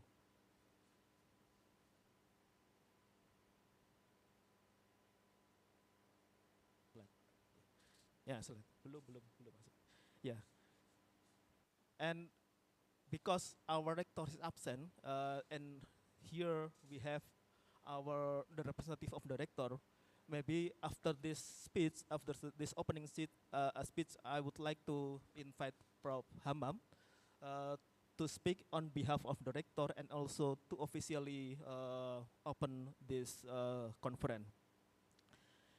Our topic today is reinventing peace and social justice, the role of religion and education. Why this topic is so important First, that uh, there are the ambivalences of religion and education. My underlying argument is that both religion and also education are not without problem. Sometimes some of us see that religion is okay, education is okay, but also it in from other perspective, it also contains some problem. What are the problem? I only highlight some of the problem of religion and education. First, religion is sometimes put uh, in between uh, peace and conflict. There are many teachings of religion. There are many uh, values of religion which are motivating and toward uh, maintaining peace in the world. For example, that people from different religion have to respect each other. We say in Arabic, for example, tasamu and other. But there are also some practices of religious person who are tend to be making conflict with each other. For example, this is not only occur in Muslim world, but also in other communities. And then the second problem of religion, sometimes religion is actually inhibiting justice, al-adalah, social justice, al-adalah al-istima'iyah, al-adalah al-istima'iyah. But in some cases, religion also creates some social injustice in practice, in practice. So there are ambivalence of religion. And then and is there any problem also with education? Yes, as I see, that education is ideally it is without problem actually, because education, I see the education in generic term. It is my own definition that education is improvement and empowerment, tanmiyah wa tamkin. It is a bit go beyond nakibalatas takdib, ya. But for me it is tanmiyah wa tamkin. It is development, empowerment, also improvement. But in reality, education also create some injustice in the practice of education. It is so we see in this respect the discrepancy between the ideal teaching of Islam and also the practice of Islamic religiosity and the grassroots. And then on the next slide, Pak Hamam. Yeah. So there are also some problem of religious education. For example, that's education, religious educations may contribute also to disharmony. And the second is sometimes religious education is contending the vision of the state, nation building and other. And sometimes education is also exploited by the majority to suppress the minority. And sometimes education creates social injustice. So what is then we have to counter this problem? Our argument here is that we have to restructure our notion of humanity. Kita harus kemudian ini sekedar introduction aja. Nanti yang lebih banyak dari Prof. Aminah dan Ariana Kesa dan Al-Marikibi, bahwa humanity, kemanusiaan itu sometimes is associated with dignity, rationality, and then compassion and freedom, and then also blessing. But in reality, for example, We have also observed, for example, civil breakdown, poverty, hatred, also violence. This is also a parcel of humanity. So we, in this sense, we have to restructure our idea of humanity, not only in the good one, for example, dignity, rationality, compassion, and freedom, but also in the dark side, namely that imperfect side, for example, civil breakdown, poverty, hatred, and then violence. This is also a parcel of humanity. So humanity, insaniyah, the concept of insaniyah in Arabic, is also contain also both good side and also bad side. So, but the problem is, for example, in our concept of education, the higher goal of Islamic education is insan kamil, nah, manusia sempurna. Nah, ini yang jadi kemudian harus dipikir ulang, bagaimana dengan manusia yang disabel, manusia yang kekurangan, miskin dan sebagainya. Itu yang kemudian harus dipikir ulang. Kalau kita mau memanfaatkan education itu untuk punya sumbangan pada peace and social justice. If we think that education may contribute to peace and social justice, we have to restructure our concept of humanity. Humanity is not composed of the good one, rationality, dignity, and others, but also poverty, violence, and others. And it is the of humanity. And then the pupil are convincing that imperfection is not part of humanity. Many of us consider that imperfection is not part of humanity. Jadi ketidaksempurnaan itu bukan bagian dari kemanusiaan. Nah, itu menjadi problem karena our concept of humanity is linear, only in the good sides, the good character of humanity. But humanity is actually a misconcept or umbrella to many characteristics of human being. And therefore, according to this argument, humanity is the remedy of such violence because imperfection is not part of humanity. Karena ketidaksempurnaan itu bukan bagian dari kemanusiaan, maka kemudian cara mengobatinya gimana? Dengan kemanusiaan, humanity. This is just a simplified argument why we have to restructure our argument, our notion of humanity by investing, for example, the current challenge of education, also religion. I think Prof. Amina and Dr. Arya will have something more to say about this because both of them, also Dr. Al-Marokibi, are expert in semuanya pakar ya, pakar sekolah S1. And then we have also to reorient our concept of humanity in education.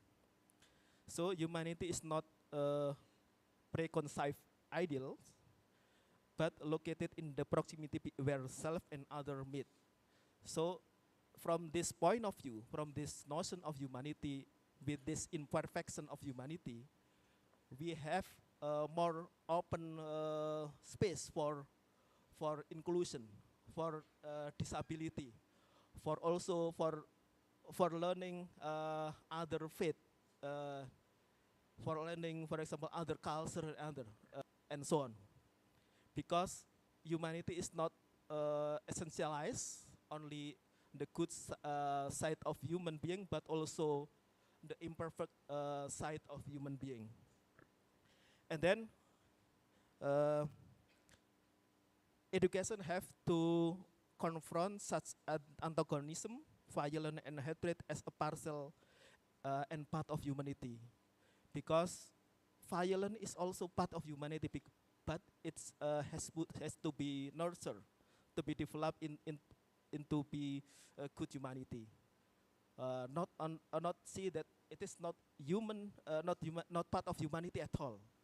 So we look this violence, also poverty and hatred as the enemy. This is one of the shifting paradigm maybe uh,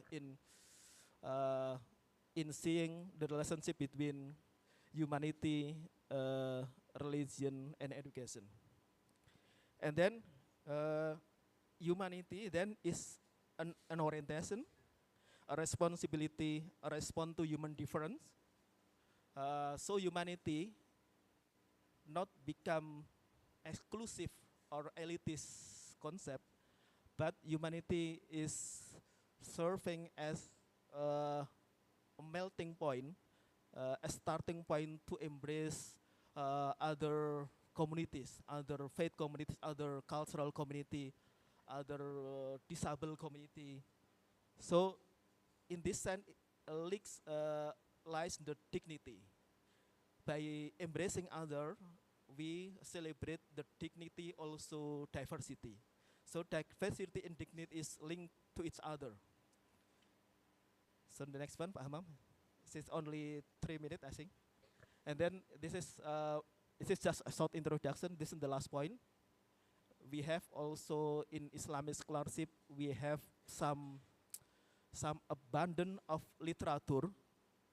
Jadi di Hazanah Islam itu ada Hazanah Islam yang sangat kaya tentang peace and social justice. Ini pakarnya Prof. Aminah. Nah ini ada konsep insan kamil, Bashar, ada Bul Khilaf, ada Bul Jadal dan sebagainya. Kemudian Mustarok. Mustarok is ambiguity tolerant. This is highly well known in tafsir, also in fikih ya, Prof. Aminah ya. Because the text of the Quran, also hadith, is mustarok, polyvalent, and it's open to ambiguity tolerant.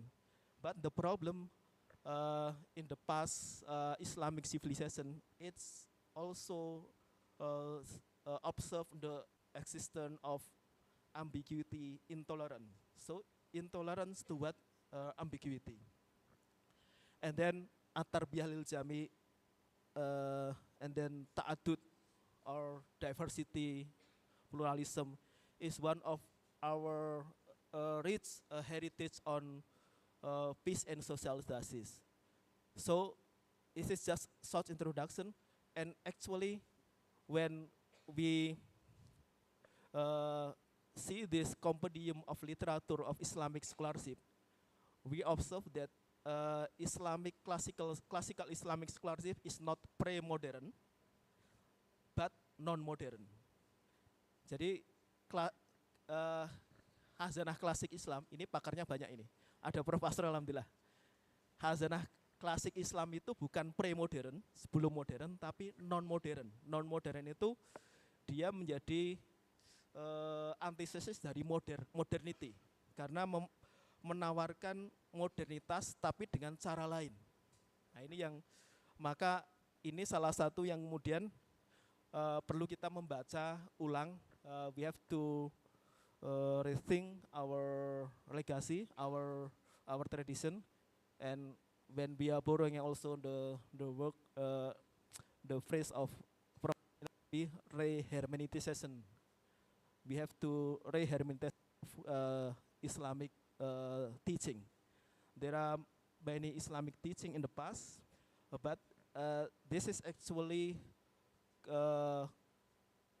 its deepest message are quite non-modern, quite progressive, but sometimes we only look at this,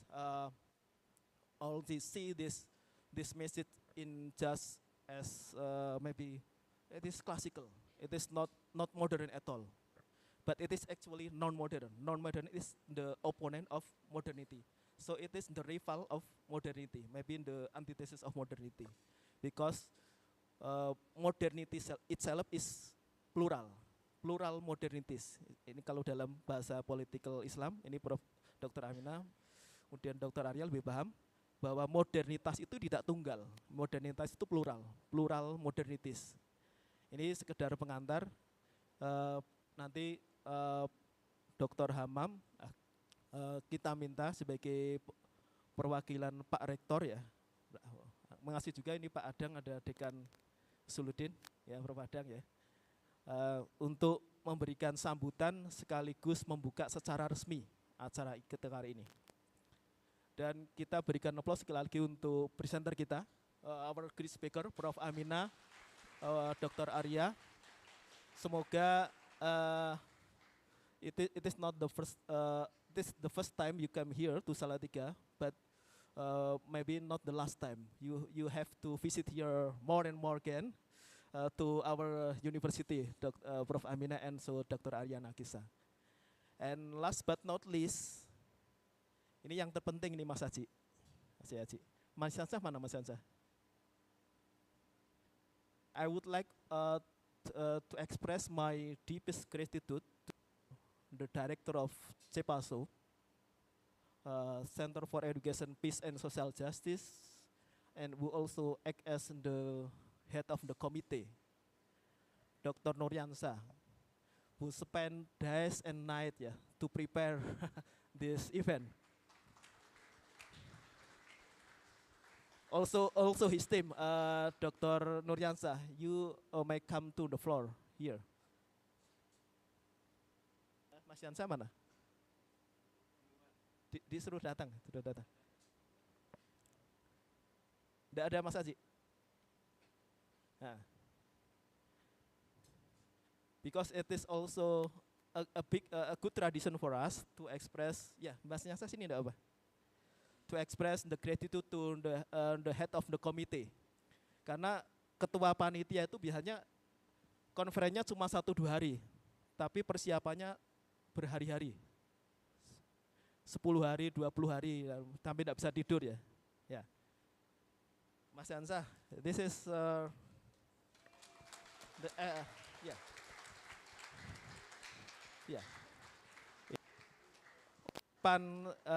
terima kasih pada Mas Yansa dan tim ya. Semoga semuanya diberikan kesehatan dan acara ini sukses antara lain ya dengan berkat ketua panitia dan tim Mas Huda dan sebagainya, Mas Haji ya, yang menerima pertanyaan dari peserta juga komplain dari peserta. Ya. Sekian dari saya, mudah-mudahan semuanya diberikan kesehatan, keberkahan, dan semoga konferen ini berjalan dengan baik ya, berjalan dengan baik. Nanti ada sesi paralel setelah siang ya. Tapi hari ini adalah yang pagi ini dari Prof. Aminah dan Dr. Arya Nasike dan Dr. Almarakipi.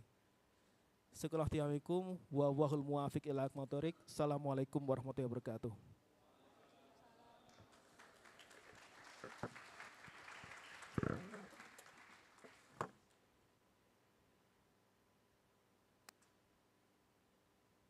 Thank you very much to Bapak Profesor Asfawidianto. Ladies and gentlemen, it is time to listen the welcoming speech from the Chief of Institute for Research and Community Service to Mr. Hamam PhD. Time is yours.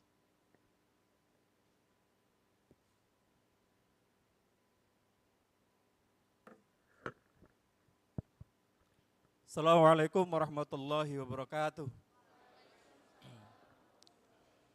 Alhamdulillah, alhamdulillah, syukurillah wa ni'matillah wa la hawla wa la quwata illa billah. Allahumma salli wa sallim wa barik ala Muhammad wa ala alihi wa ashabihi ajma'in, amma ba'du. The Honorable, the invited and prominent speakers, I would like to mention one by one. We have very special speaker, Professor Dr. Aminah Wadud. Welcome to Salatiga. And also we have Dr. Muhammad Al-Madaribi. I'm sorry if I'm mistake to pronounce, Al-Marahebi. Okay. And then we have also Honorable Dr. Arya Nakisa. Welcome to Salatiga. And then I would like to say the Honorable Vice Rectors, and then Directors of Postgraduate Program, the Deans, and the Senior Lecturer, Professor Dr. Imam Sutomo. We have, he has always joined our activity. We have also special Senior Lecturer, Professor Dr. Saadi. We have also young scholar, Professor Dr. Adang Kuswaya, the Dean of Fuada. And then we have also Dr. Miftahuddin MAG. And then I would like to say, respected panelists and of the conference and all dignitaries, the Honorable Committee, especially for Center for Education, Peace and Social Justice, Dr. M. Nuryansah, MH. Yeah, first of all, I would like to say, and I would like to apologize because on behalf of the director, he was not here personally because he has an urgent activity in Cirebon, so he gave me an opportunity to welcome you. So how are you, Bapak Ibu? Oke, terima kasih. Bagaimana kabarnya? Baik ya, alhamdulillah. So I would like to say something related to this conference, and we have short conversation with Professor Amina Wadud. She was very, get impression related to the situation of Kota Salatiga. It is his first coming, her first coming to Salatiga. Welcome, Prof, to Salatiga. Salatiga is not only peace and, very cool weather and less traffic jam, no polluted air. That is the most important. It's totally different from Jakarta. And one more thing, Prof, perhaps if you have the opportunity, you may try. In Salatiga also popular and well known as gastronomy tourism. So we have some research on food and beverage. So let you try to enjoy like sate. Everyone knows sate, right? Yeah. Do you know sate Blotongan? Yeah. And then we have also getuk, yeah, getuk. Sorry to say, getuk ketek. It's very popular. And also we have D9. So there are many. And it is a part of, officially we have to recognize with, especially if we have international guests, so we would like to promote Salatiga. And the second, let me also introduce Win Salatiga. We are very happy since 2022, especially 8th of June, we have transformed from Islamic State Islamic Institute for Islamic Studies, or we call IAIN. And since that year, we are very glad. We are thanks to Allah Subhanahu wa Ta'ala. Now, we are not only IAIN anymore. Now we are well known as UIN Salatiga. Thank you for the appreciation. So, the next I would like to also introduce, you know Twin Tower, right? Yes. Twin Tower in Malaysia is very popular. We in Salatiga also have twin building. The first building is named by Kiai Haji Ahmad Dahlan. So for the guests, I would like to introduce, because it's our proud and our destiny to introduce you our campus. And the second also, we have the second building. We are here. We are in Kiai Haji Hashim As'ari building. So what does it mean? We are not only develop Islam inspired by Muhammadiyah, but also we develop Islam promoted by Nahdlatul Ulama. So one of our vision to this university is to promote Indonesian Islam. So we must be happy as Indonesian as well as a Muslim. Give applause. Nah, thank you.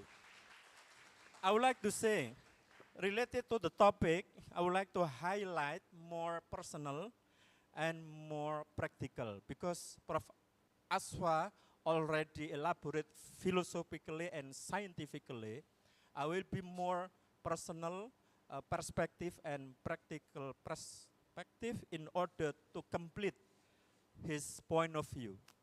First, I would like to, when we are talking about peace, education, and social justice, I personally remember with series of big names such as Mahatma Gandhi. I also remember with Nelson Mandela. I also remember with Mother Teresa. I also remember with Ikeda. It was 1983. He was appointed and honored as a peace medal because he tried to promote peace in the world after World War II. So now, because the topic is reinventing, I would like to start with the opinion delivered by Mahatma Gandhi. You will, why you invent, why you search peace? Because peace already there in ourself. So I got the inspiration from his book. The title is My Experiment with the Truth. Gandhi said that peace is already there in our heart, in our mind. So if you don't able, if you are not able to find peace in yourself, so it is impossible to make a peace building in our society. So that's why Gandhi already said that if you want to implant the peace in our education, so let's start. We have to educate the children, the student to think peacefully. And also there is critics from Gandhi related to the peace. Gandhi prefer to use the term violent because violent is more dynamic because if you are building peace, it is not passive and statistic process. So that's why we have to promote. And it is relevant what Nelson Mandela said that we have to promote what we call soft power. Soft power is, the key of soft power is dialogue, idea, communication, delivering idea. So that's why in my class, especially in English class, for speaking skill, I promote when you are speaking, not only grammatically correct sentence, but also you have to speak with great idea. Idea is the essence of soft power that we have promoted in the 21st century right now. So the last for my comment is, I remember related what is Mandela said. Education is the most effective weapon to eradicate a poverty. I agree also with Prof. Aswa.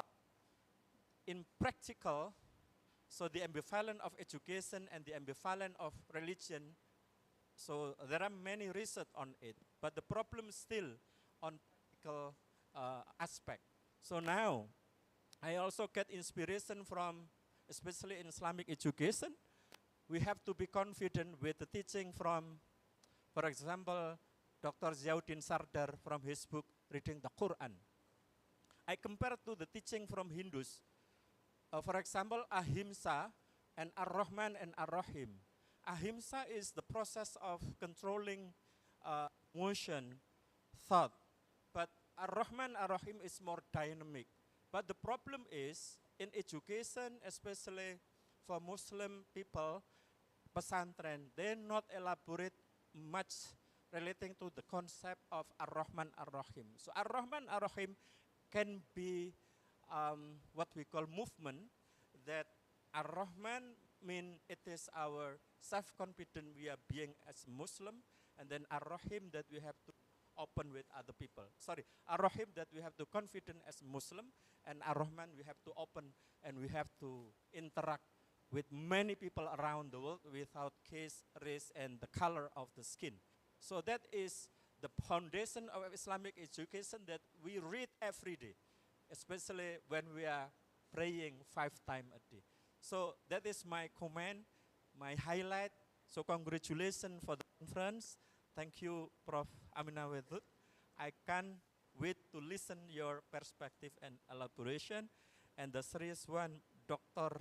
Arya Nakisa. Since coming, he's very serious, so there must be academic perspective seriously. So let's open our conference by saying Basmalah together. Bismillahirrahmanirrahim. And I declare officially this conference open. Assalamualaikum warahmatullahi wabarakatuh.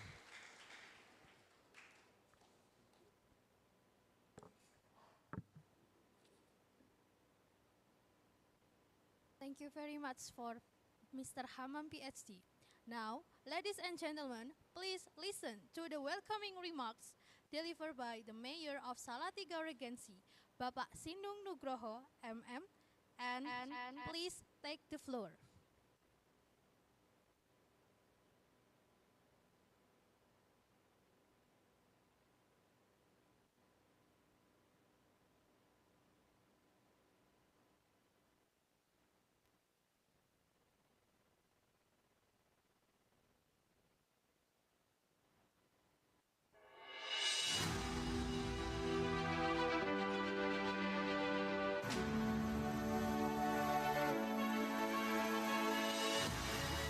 Assalamualaikum warahmatullahi wabarakatuh.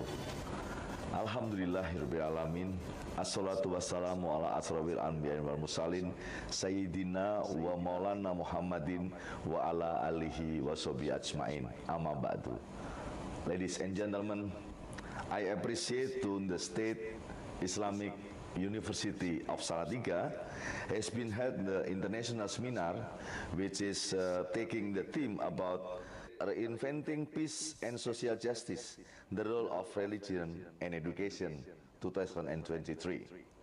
Hopefully, this seminar could make sums of ideas to pursue an excellent social relationships in terms of social diversity.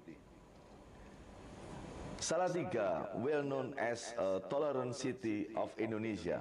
I would like to special thank you for all speakers, Dr. Amina Wadud, Dr. Muhammad Al-Marakebi, Dr. Arya Nakisa, who have a special competence and value experiences, as well as their expertise. Welcome to Salatiga City. Joy and make yourself at home, the tolerant city of Central Java in Indonesia. Thank you. Assalamualaikum warahmatullahi wabarakatuh.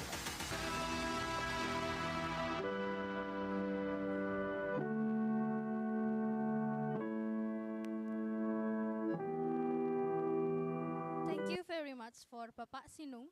Coming up, we would like to give souvenirs to the keynote speakers, to Ibu Profesor Amina Wadud PhD and Bapak Arya Nakisa PhD. Come to the front. We would like to invite Bapak Hamam PhD to come to the front to deliver the souvenirs. And with the Director of Postgraduate Studies, Dr. Aswa Widianto.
Then we invite all the invited speakers, the mayor, the vice rector, and the director and the vice director of the postgraduate studies and the deans of the UIN Salatiga to come to the front to join the photo session.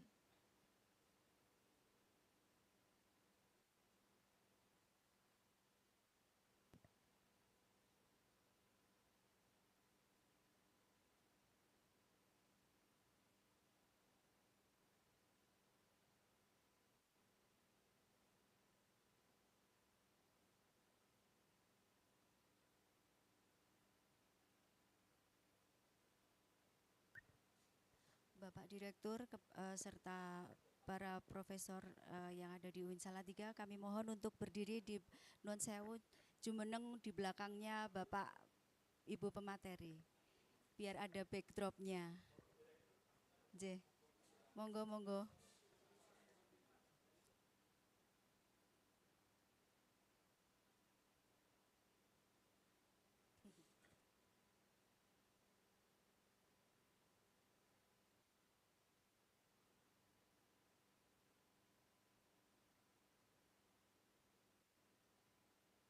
Cekap begitu enggak apa-apa, caket.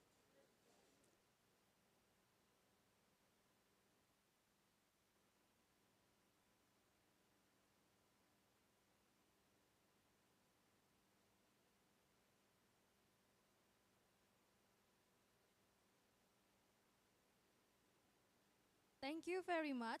The distinguished guests, please be seated.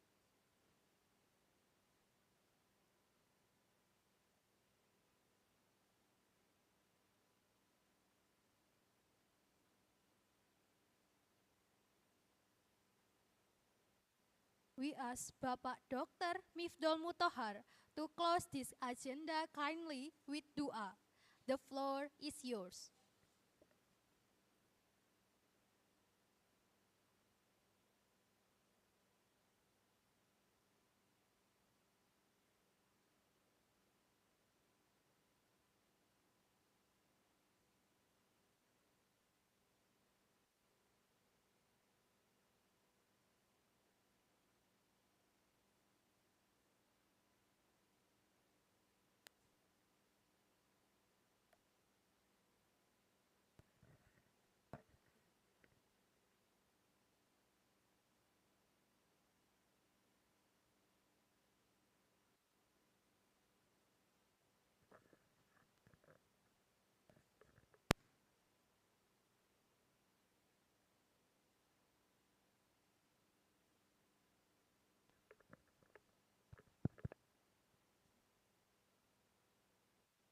Warahmatullahi wabarakatuh.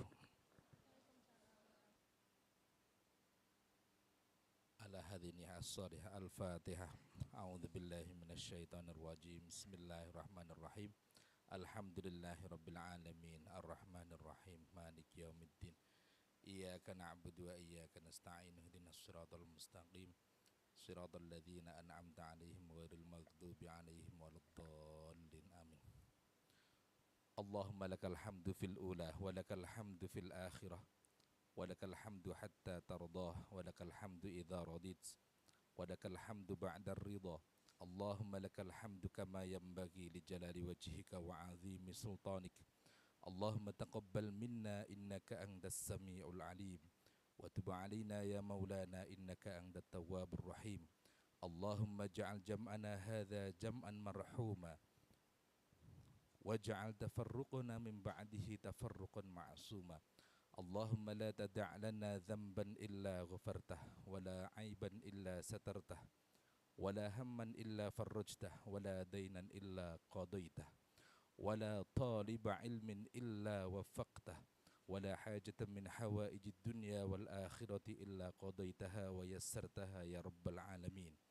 Rabbana zalamna anfusana wa illam taghfir lana wa tarhamna lanakunanna minal khasirin.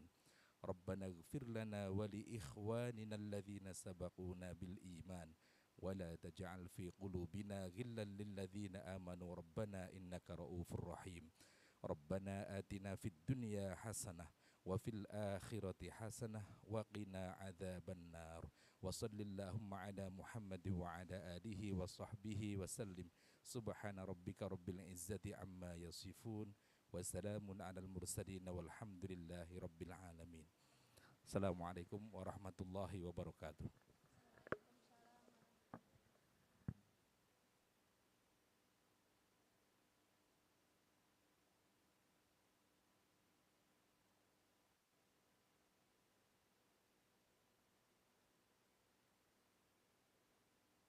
Thank you, Bapak Mifdal Mutahar.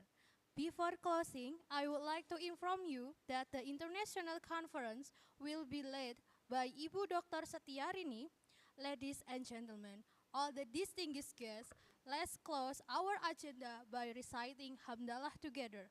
Alhamdulillahirabbil alamin. Thank you very nice. Thank you very much for your nice intention and see you on the next session. Wassalamualaikum warahmatullahi wabarakatuh. Bapak dan Ibu, kami mohon untuk pada sesi ini menikmati sajian teh panas dan berbagai kue di bagian kiri pintu keluar.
Bapak dan Ibu, let us be back to the room and we will start the session.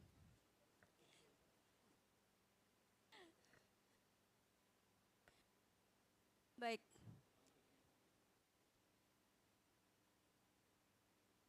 Can we start now, ya? And you are the first presenter.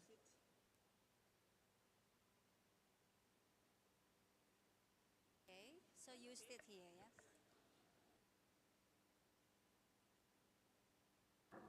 The leg of this seat is broken. Yes, yes. Let me open first, right?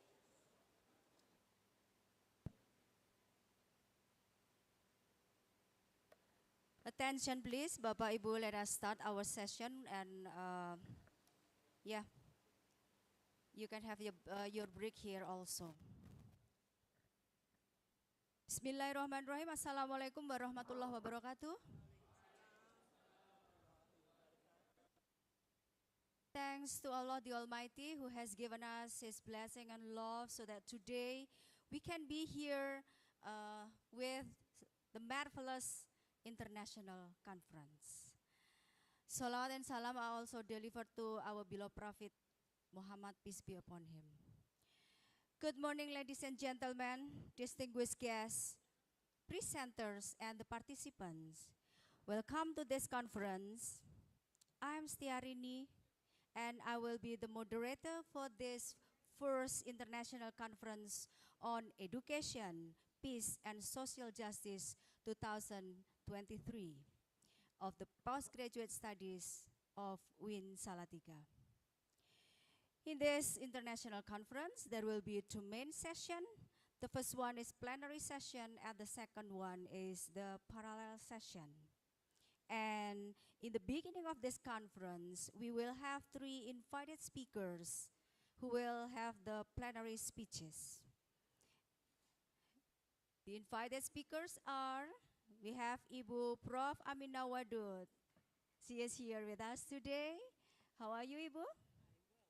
Okay, yeah. And then there is also Bapak Aryana Kisa, PhD. He is also with us today. How are you, Bapak?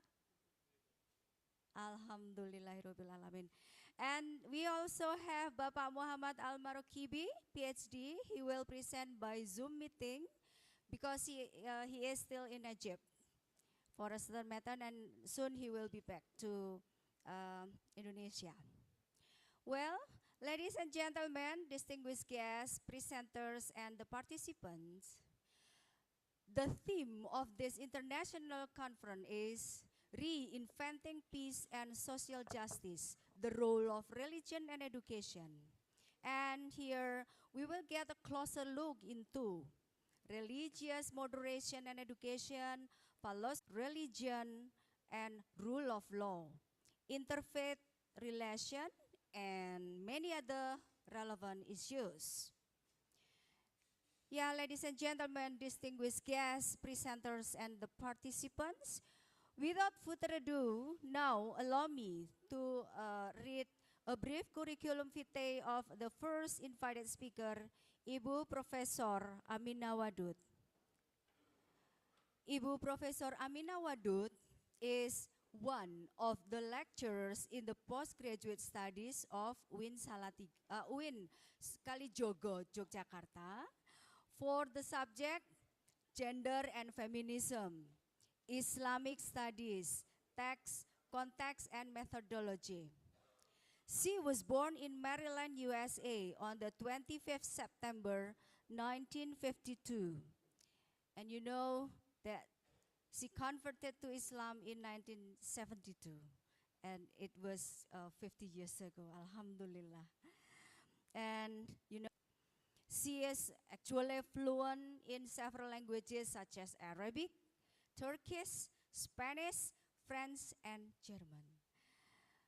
She is also the editor for some journals, and she is also the researcher and the authors for some books. For instance, rereading the sacred book, the sacred text from women's perspectives, and inside the gender jihad reform in Islam. All right, ladies and gentlemen, distinguished guests, presenters, and participants. Without further ado, now allow me to welcome Ibu Prof. Aminah Wadud to present in around 15 minutes, Ibu. And 25.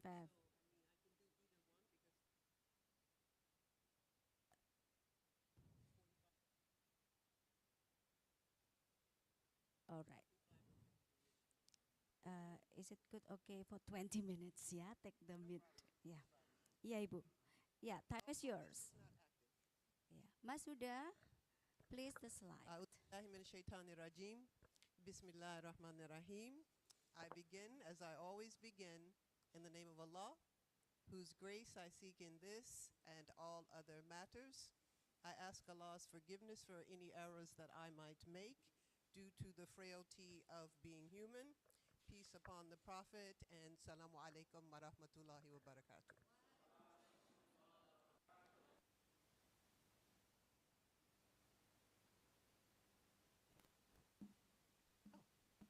Regular mouse. Okay.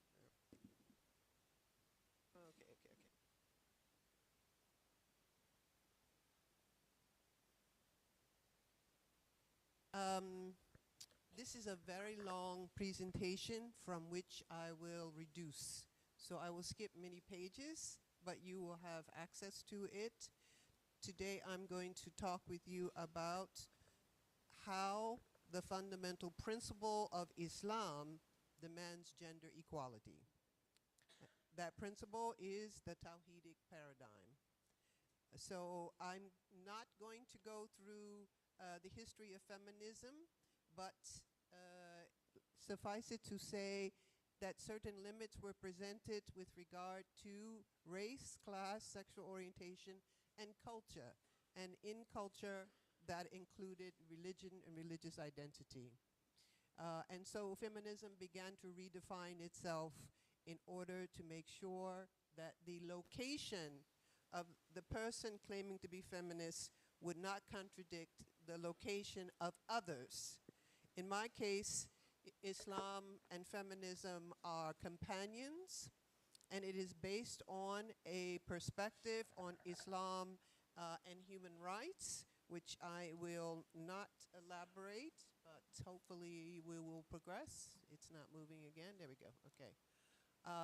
Even today, there are several perspectives on feminism amongst Muslims, but what I want to elaborate is the methodology for what we call Islamic feminism. And this methodology is developed from Islamic primary sources, the Quran, the Hadith, the Sunnah, the Fiqh. However, it is important that gender be integrated as one of the categories of analysis or the categories of thought. In other words, we have to take into consideration how gender operates within these sources. First of all, Simone de Beauvoir defined feminism as the radical idea that women are human beings.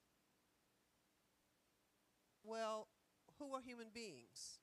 How do we define human beings in such a way that what we say is true for all human beings?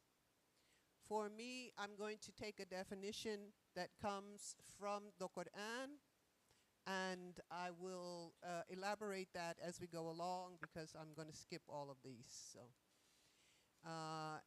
to understand the Quran's perspective on who is a human being, we look at Islamic cosmology. Min kulli shayin khalaqna zawjayn. Primordially, there is a duality. The zawjayn is not men and women as persons, but the reality of the masculine and the feminine, the jalal and the jamal. These are fundamental parts of being created. On the other hand, Allah is not created. Laysa kamithlihi shay. So Allah can be neither male nor female. The other part about Quranic cosmology that's important here is Inni ja'ilun fil ardi khalifa. I will create on the earth an agent, a moral agent, one who will stand for justice and equality and dignity on the earth. Okay, sorry, my PowerPoint is not up to date, so we're going to have some problems. In the other aspect of understanding the human being from the Quran, we have the afterlife. Whoever does good, whether male or female, man amila salihun min zakarin aw unta wa huwa mu'min. So whoever does good, male or female, and is a believer, we will give him a good life, and we will reward them the best of what they have done. In this passage, we see that the way for Arabic language to be inclusive, it has to challenge some of its own binary limitations. In Bahasa, you have one word, dia. Dia is she, dia is he, dia is them. Dia is Allah. But in Arabic, everything is divided. And sometimes we think those divisions are more important than their inclusion.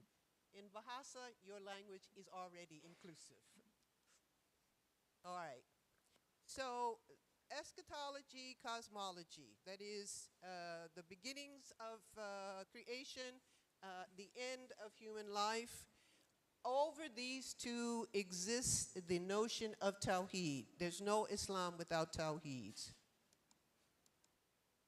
Now, think about this, starting with St. Augustine, who was a Catholic saint. St. Augustine said, imagine. I want you to stop for a minute and imagine. Imagine that God is a circle, the center of which is everywhere, the circumference of which is nowhere. Imagine that. Center everywhere. Here, there. Circumference, nowhere. Think about God in this way. Circumference is nowhere.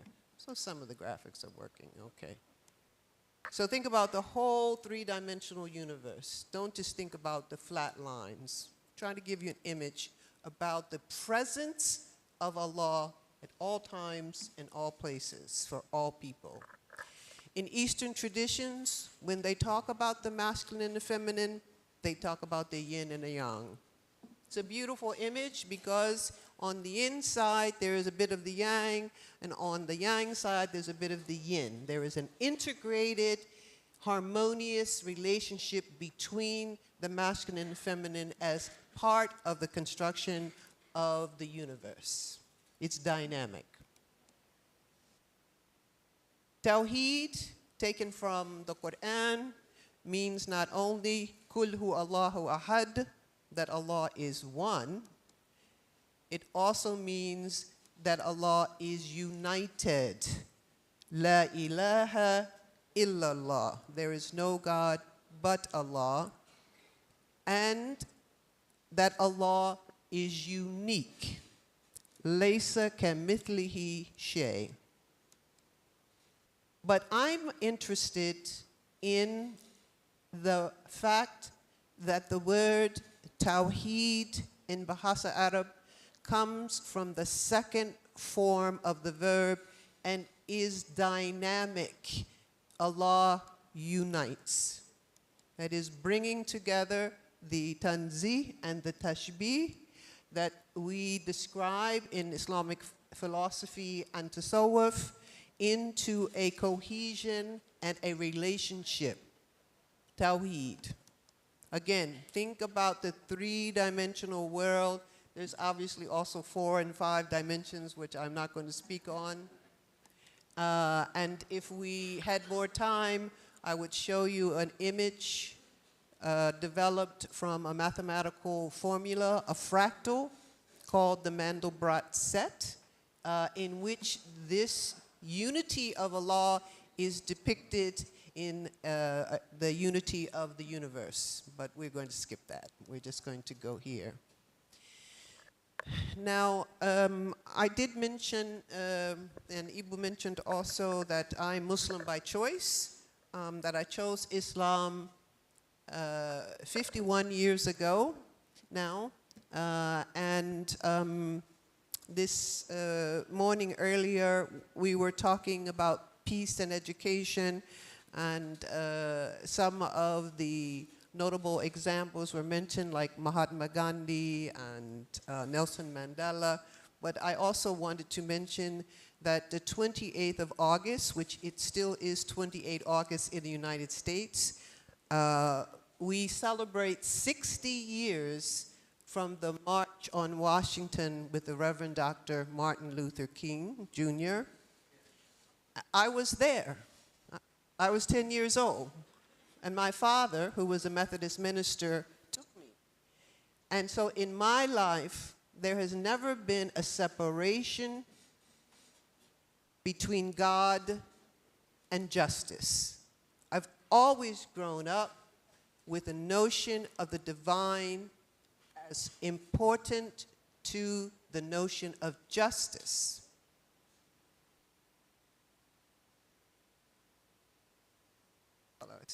In everything that I read with regard to Islam, because Islam for me has been an intellectual and a spiritual adventure, but in everything that I read, I noticed that the universe and the people within the universe were organized into a system where whatever Allah puts down is received, but the line is vertical, from Allah to the male, from the male to the female. Some of the Sufi literature makes very beautiful pronouncements to say, for example, whatever the heavens lets down, for example, rain, the earth receives, or whatever the pen writes, the paper receives. Beautiful images to say there is a relationship, but whenever I looked at this image, something troubled me. And what troubled me is in this graphic, there is no direct relationship between the female and Allah. And yet, Islam promotes the idea that there is no intermediary between any person and Allah. And yet, the structure of Islamic thought perpetuated this image, even with beautiful notions of pens and tablets or heavens and earth. So I decided to create a model where the male and the female were in a direct line in relationship to Allah, and it occurred to me that it means there can be only one kind of relationship between the male and the female, and that is on a line of horizontal reciprocity. So actually, Tawheed was the basis of even my ability to accept the term feminism, which I had rejected for most of my life.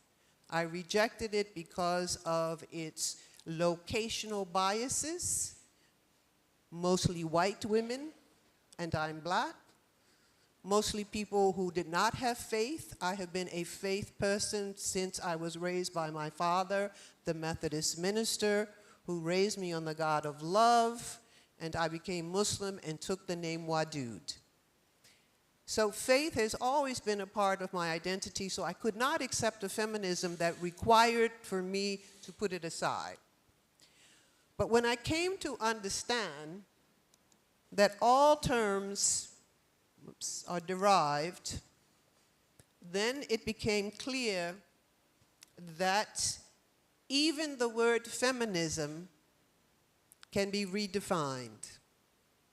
it can be redefined in Islamic terms like Tawheed. Because the Tawheedic model means if you believe in Allah, then you must only relate to every other person with reciprocity and dignity, just as you wish for yourself. So putting Allah into the formula allowed me to do two things at the same time. One, to challenge notions of feminism that were anti-religious kind of secular, and to challenge notions of Islam that were patriarchal kinds of expressions of what it means to be human.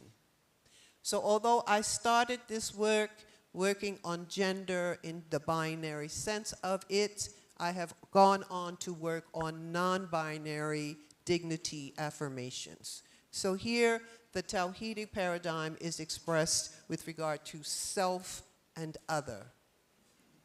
One of the things you notice about the horizontal reciprocity is that it doesn't matter who is on what side. No matter if it's other and self or self and other, they are on a horizontal line of reciprocity. With the old model, let's see if I can go back. Nah, I'm not going to go back. With the old model, male to female, yes, there was a relationship, but if you switched to put female at the top and male at the top, oh my goodness, men they just go crazy because they understand that they were in a privileged position. They were in charge. They were better than. And in my full analysis of the Tawhidic paradigm, I talk about the origins of the notion of projecting oneself as better than another. And that notion comes from Shaitan, comes from Satan, who when Allah asked to bow to the primordial human, Adam, he would not bow. And when asked, why do you not bow? He says, Ana khayrun minhu. I am better than he. The notion of considering oneself as better than another human is satanic logic and the origins of all kinds of zulm or oppression. We are taught this by the Quran. So for me to reinscribe Islam as a representation of horizontal reciprocity and equality made it possible for me to understand reinscribing feminism to include my Islam. So I cannot have feminism without Islam. So this is the wrong slide, by the way, presentation. I will tell my assistant that when I get back. But I want to just bring the logical conclusion of the matter, and that is that yes, we live in a world of dualism, min kulli shay'in khalaqna zawjayn, but these are not pairs of opposites. Rather, these are pairs of reciprocal, compassionate affirmations of the dignity of humans to humans, if we but strive. Therefore, equality is part of the principle of Tawheed. It's the theological basis for equality. In a case-by-case base, we determine on the grounds of the maqasid of Sharia, that is, what is the goal, the objective of Sharia, in order to develop a methodology for application. And when we do this strategically within lived realities of the nation state, we can come to just laws and develop constitutions that affirm both our identity as Muslims and as members of a particular nation state.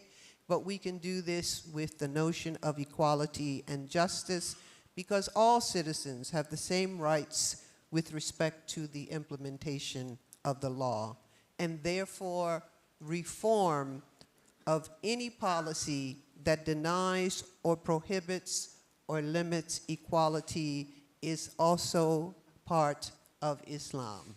Thank you very much. Ibu, finally you did it.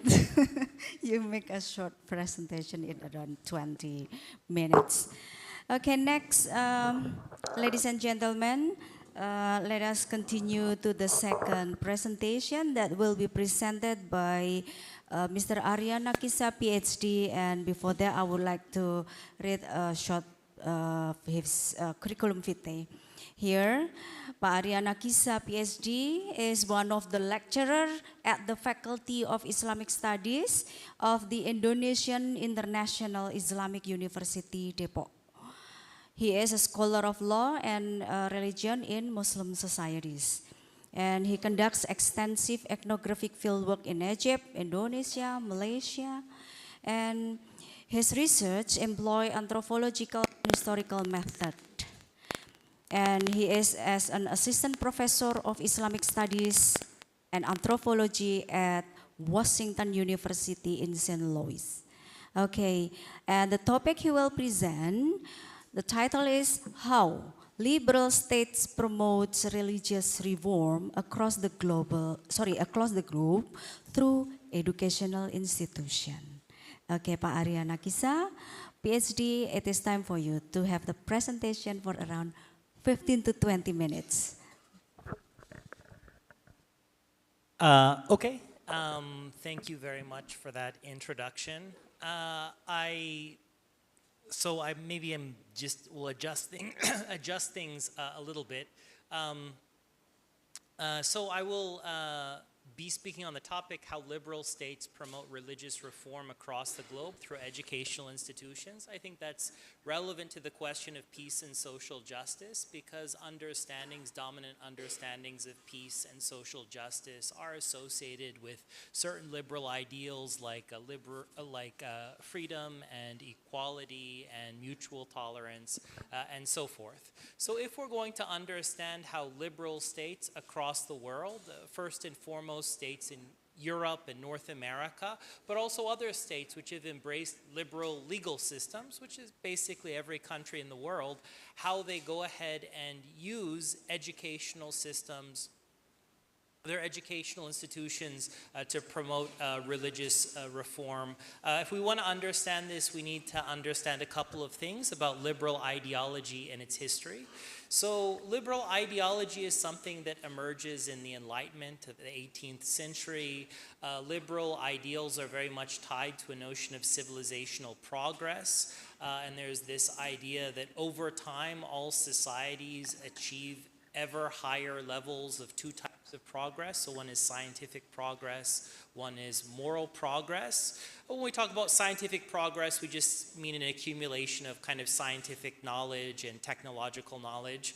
A little bit more relevant is the question of moral progress. So a common liberal idea is that over time we can continuously increase human happiness and we can decrease human suffering. And the way that we can do that is by revising our laws, reforming our laws and reforming our norms such that they increase human happiness and decrease human suffering. And it's generally assumed that liberal ideals like freedom and equality, that if we have that people suffer when they have less freedom, that people suffer when they lack equality, when they face discrimination.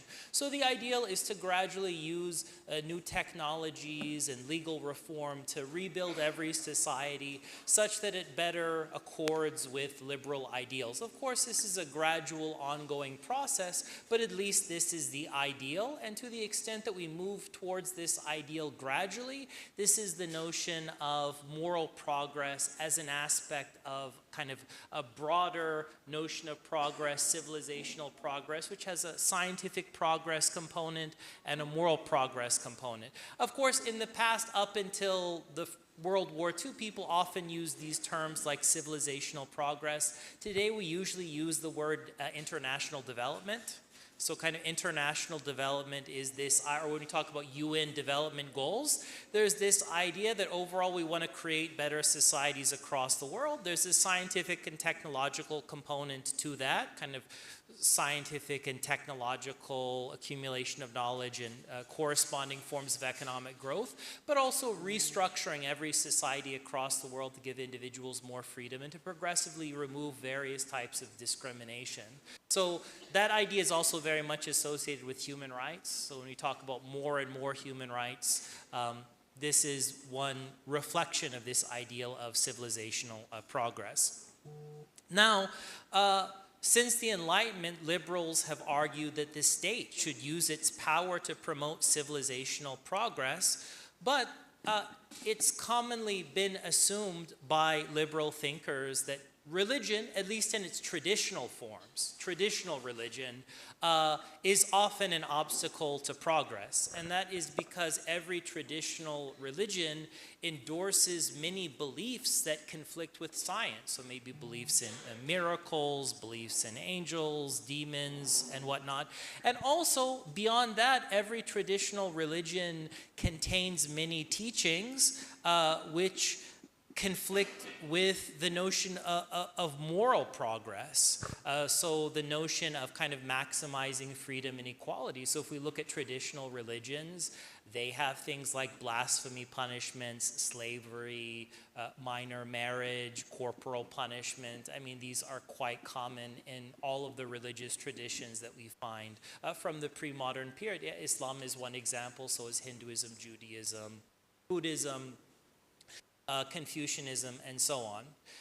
So this is kind of one challenge, is these liberal thinkers say, okay, we want to bring moral progress, we want to bring these ideals of freedom and equality that are also associated with notions of peace and social justice, but unfortunately we face this problem which are these religious traditions, at least as they are understood in the pre-modern period. Another issue is that these religious traditions are very powerful in society. So if you, not only do they appear to be an obstacle to this type of progressive agenda, but the people who are associated with them are very strong. And this is because of the nature of religious institutions in the pre-modern world. So in pre-modern Europe, Asia, and Africa, there are all these Christian societies and Muslim societies. And you have all of the wealth, you have a very large portion of the wealth, maybe 1/4 to 1/3 of the wealth is real estate, so kind of land and buildings, which serves as endowments or awqaf that fund houses of worship, that fund religious schools, that fund also these various social services. So you have a situation where they're religious scholars, they're not only running schools, they're not only running houses of worship, they're providing different types of social services in the forms of a charity, in the form of hospitals, so all these charitable services. And the fact that these religious scholars, clerics in the Christian case or ulama in an Islamic case, the fact that they have so much money and power gives them the ability to go ahead and defend their traditional understandings of religion and to very much influence government and law in these societies. So beginning in the Enlightenment, you have various liberal thinkers saying, you know, we need to change this. And the way that we need to change this is we're going to do things in two ways. So number one, we are going to remove the power, we're going to decrease the power of religious scholars. We don't want so much religious influence on our government. We want to separate the government from this religious influence. That's an aspect of secularization. Moreover, beyond that, we want to go ahead and use the state to reform we want to engage in a progressive religious reform. So we don't want these religious traditions, maybe they're going to continue on into the future, but we need to go ahead and change them. So usually what happens between the 18th century and the early 20th century in a European context, what you have is the European state takes all of the money that is associated with the religious institutions, it confiscates all of their endowments, and it says now all of the religious authorities are going to be paid state officials. So we're going to go ahead and we're going to have a Ministry of Religious Endowments. They're going to monitor all the religious scholars, and all of them are no longer going to be independent, exerting influence over the government. Rather, they're going to be paid civil servants, and we are going to promote them and demote them depending on their views, whether they have kind of appropriate progressive views. So this is something that happens in France, famously, France, Italy, Spain, Germany, Australia, Portugal. Kind of Napoleon is kind of a major figure in these changes, So one of the things that you do is you have this new group of religious scholars, and they're staffing all of the religious schools, and they're staffing all of the religious mosques. Now, once again, I'm speaking about changes that initially happened in Europe, basically between the 18th century and the early 20th century, but beginning in the 19th century, really, there's kind of like a global liberal colonialism. So you have all these liberal states like Britain, France, Netherlands, and they take over Asia and Africa, including virtually all of the Muslim world with a couple partial exceptions like Turkey and Iran, maybe Saudi Arabia.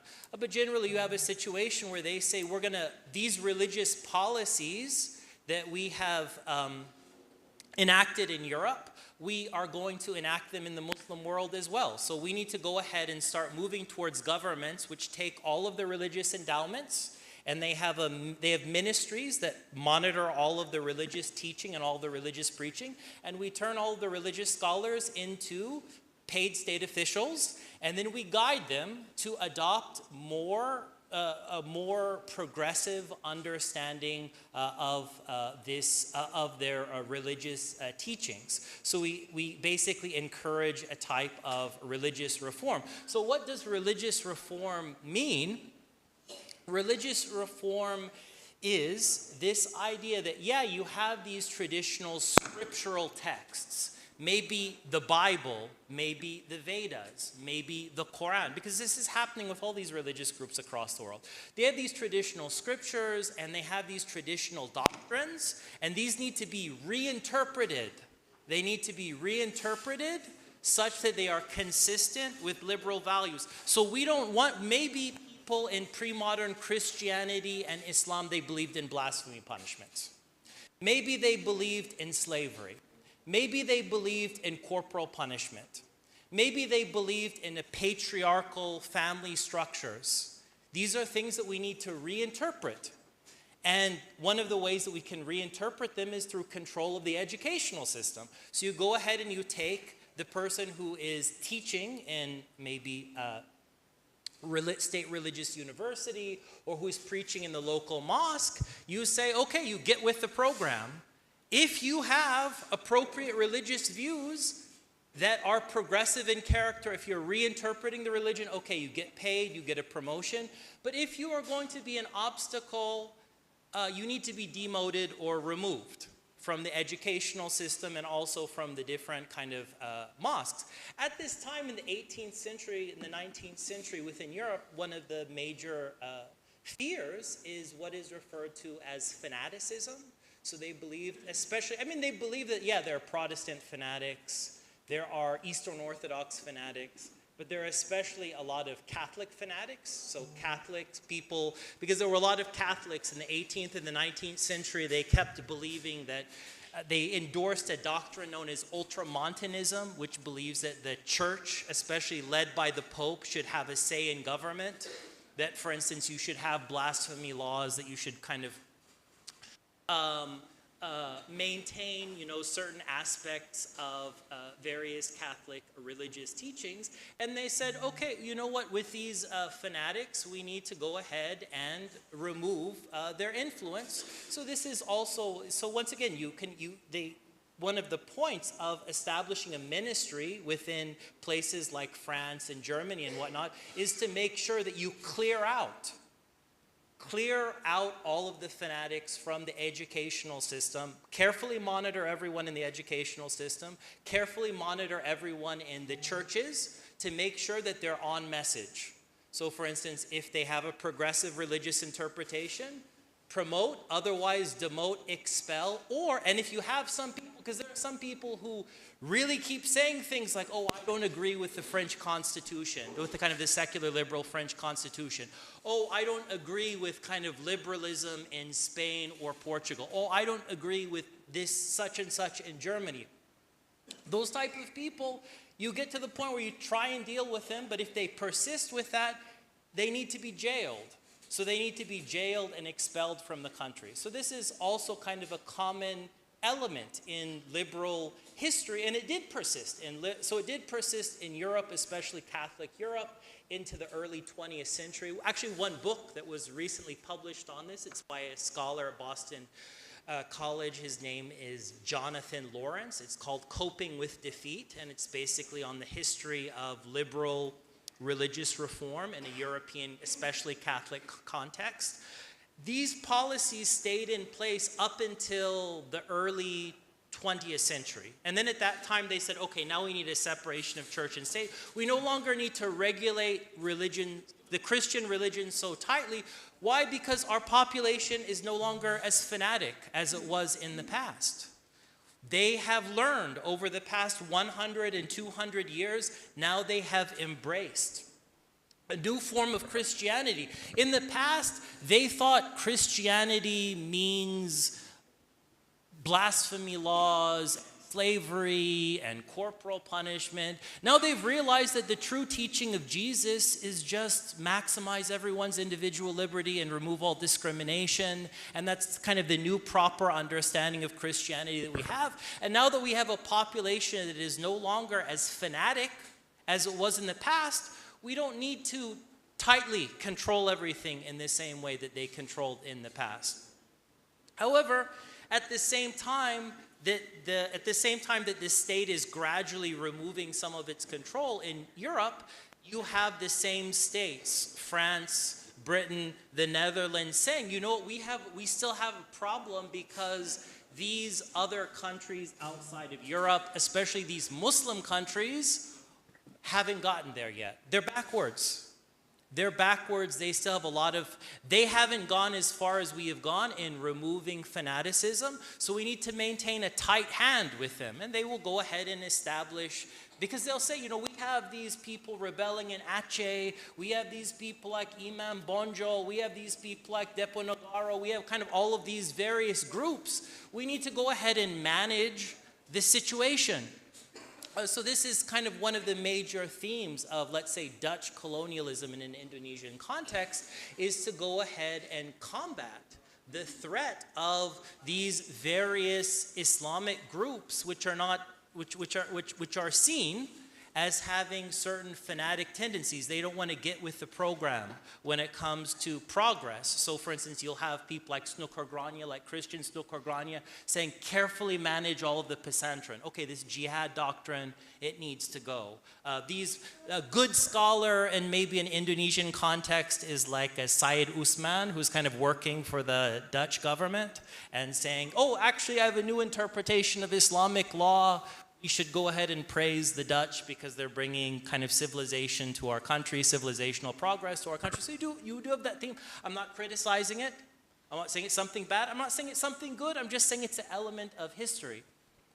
Of course, you have similar issues. You have some similar challenges today. So when we look statistically at the Muslim world, we have a lot of people who have very high levels of religious belief. And they have very traditional values compared to other regions. I'm not saying everyone. There are people who are pure secular, liberal atheists in every country, including the Muslim world, but you look statistically and it's not at the same level as Europe. It's not like Europe. It's not like North America. In fact, it's not even at the level of Christian countries, let's say in Africa and Latin America. So you have this very high level of religious belief. You also have people in the Muslim world saying, oh, let's limit sexuality to preserve marriage and family. Let's limit people's sexual freedoms. You also have people in the Muslim world saying, let's preserve our cultural identity. So by having kind of people conform to cultures and traditions that are maybe part of Islamic civilization or part of kind of some national culture.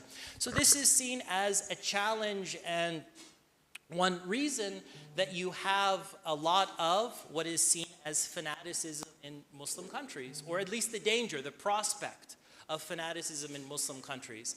And especially after 9/11, the war on terror, you have various Western countries like the United States, like Europe, that say we need to go ahead and take a more robust role. We need to go ahead and take a more aggressive role in combating this fanaticism that is found in Muslim countries.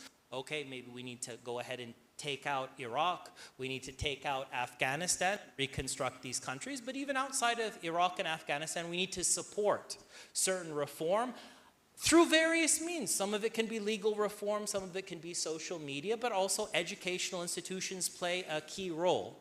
And one of the things that you do when you're promoting the reform of religion, one of the things that we can see in modern debates over religious reform, whether we're talking about Christian reform, Islamic reform, Hindu reform, Buddhist reform, there are 5 repeated arguments that will be taught consciously or unconsciously in all of the religious institutions as a way of challenging kind of these traditional religious perspectives that are often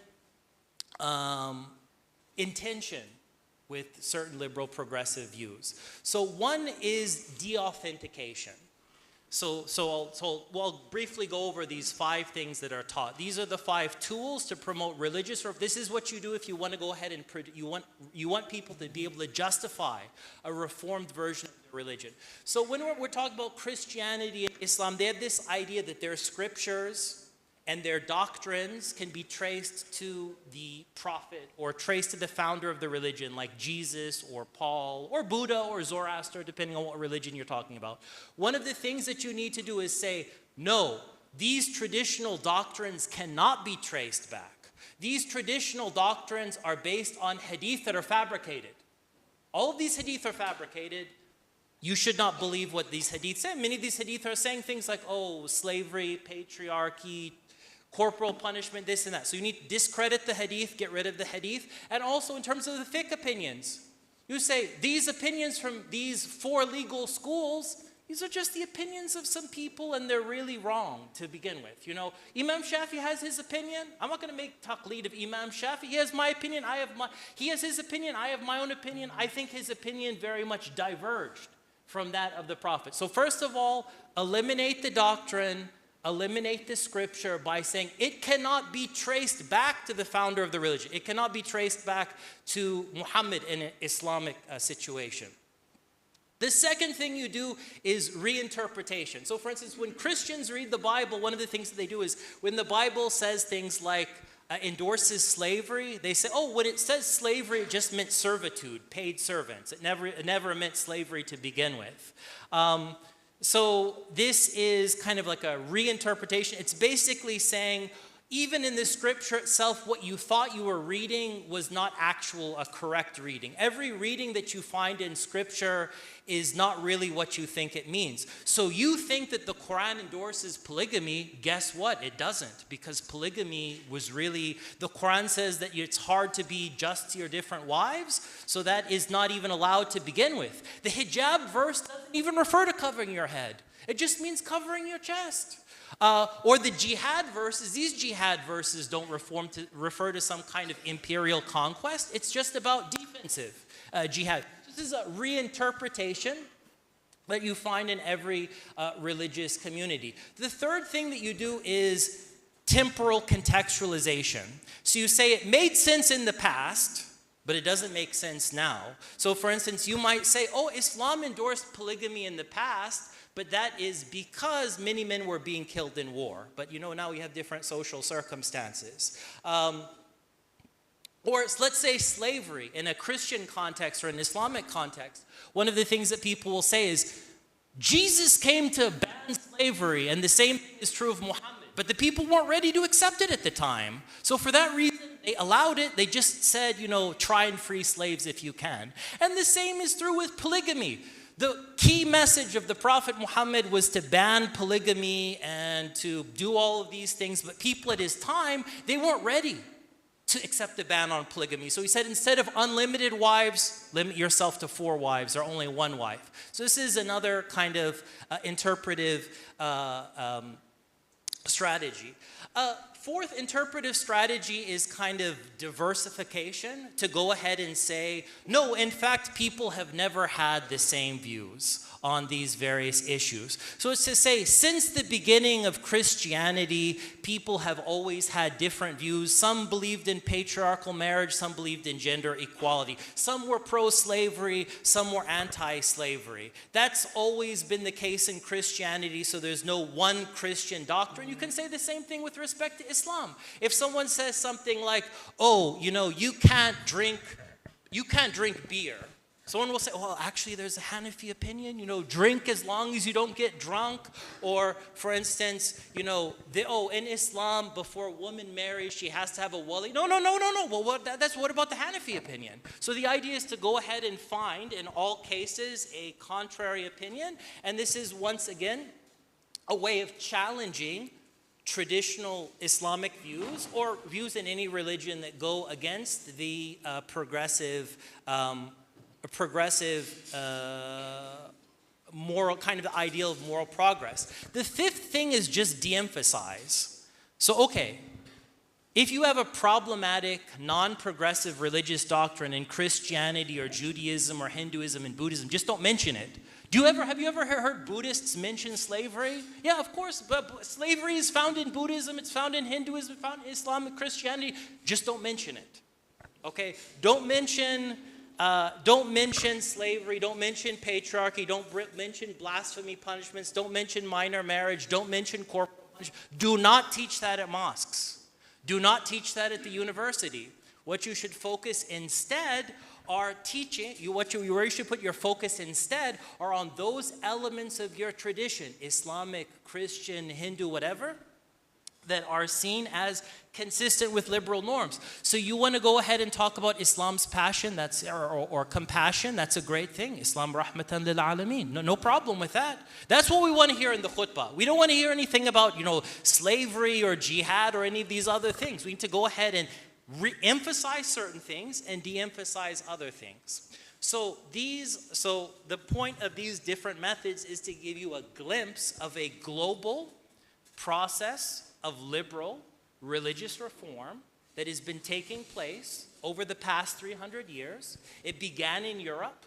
It has reshaped every religious tradition in the world. I mean, initially it focused on Christianity and Judaism, because those are the kind of the European traditions, but then it got spread to all of the different religious traditions. So we see a similar pattern in all of these cases. You have the state take the endowments, take control of religious education and also what is preached in the mosque, and they say, we need to use our mosques and our schools or our churches as ways of spreading a progressive or a message, a reinterpretation of our religion that is consistent with progress. And the way that we do it is, yeah, you're going to find some problematic teachings, but go ahead and reinterpret these teachings according to these specific rules. So get rid of the hadith, or get rid of, a Christian, this church council, say that later creation, or it was limited to a particular time, or so on. So that, I hope, is somewhat helpful in helping us kind of historically map the role of religious educational institutions in propagating across the globe reformed versions of religion that are more consistent with liberal norms that are associated with peace, freedom, equality, and so on. Okay. Thank you very much to Bapak Dr. Aryana Kisa. Actually, it is a very interesting and informative and also comprehensive presentation. Thank you very much, Bapak Aryana Kisa. Next, I think Pak Muhammad Al-Marokibi has already been with us today through Zoom. And please welcome. Good morning, Pak Marokibi. Hello. Mas Huda, can you help to check the sound? Good morning, Pak Muhammad Al-Marokibi.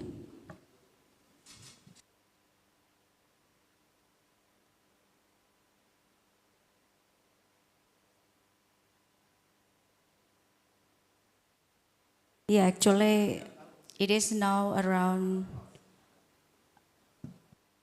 yeah, early in the morning.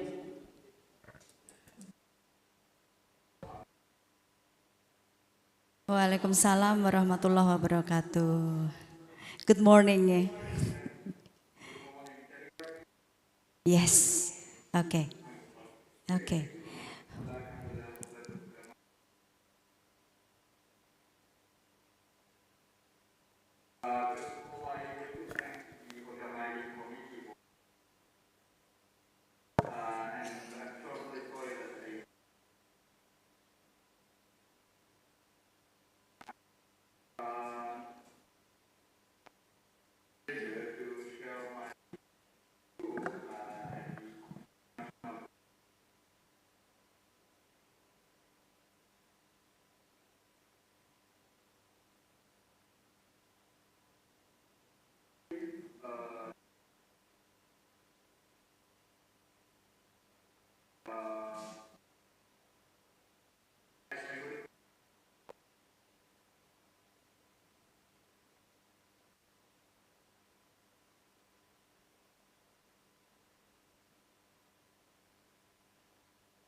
Mas Nur, slide-nya oke. Okay. Yeah, you can share your slide.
Theories of justice.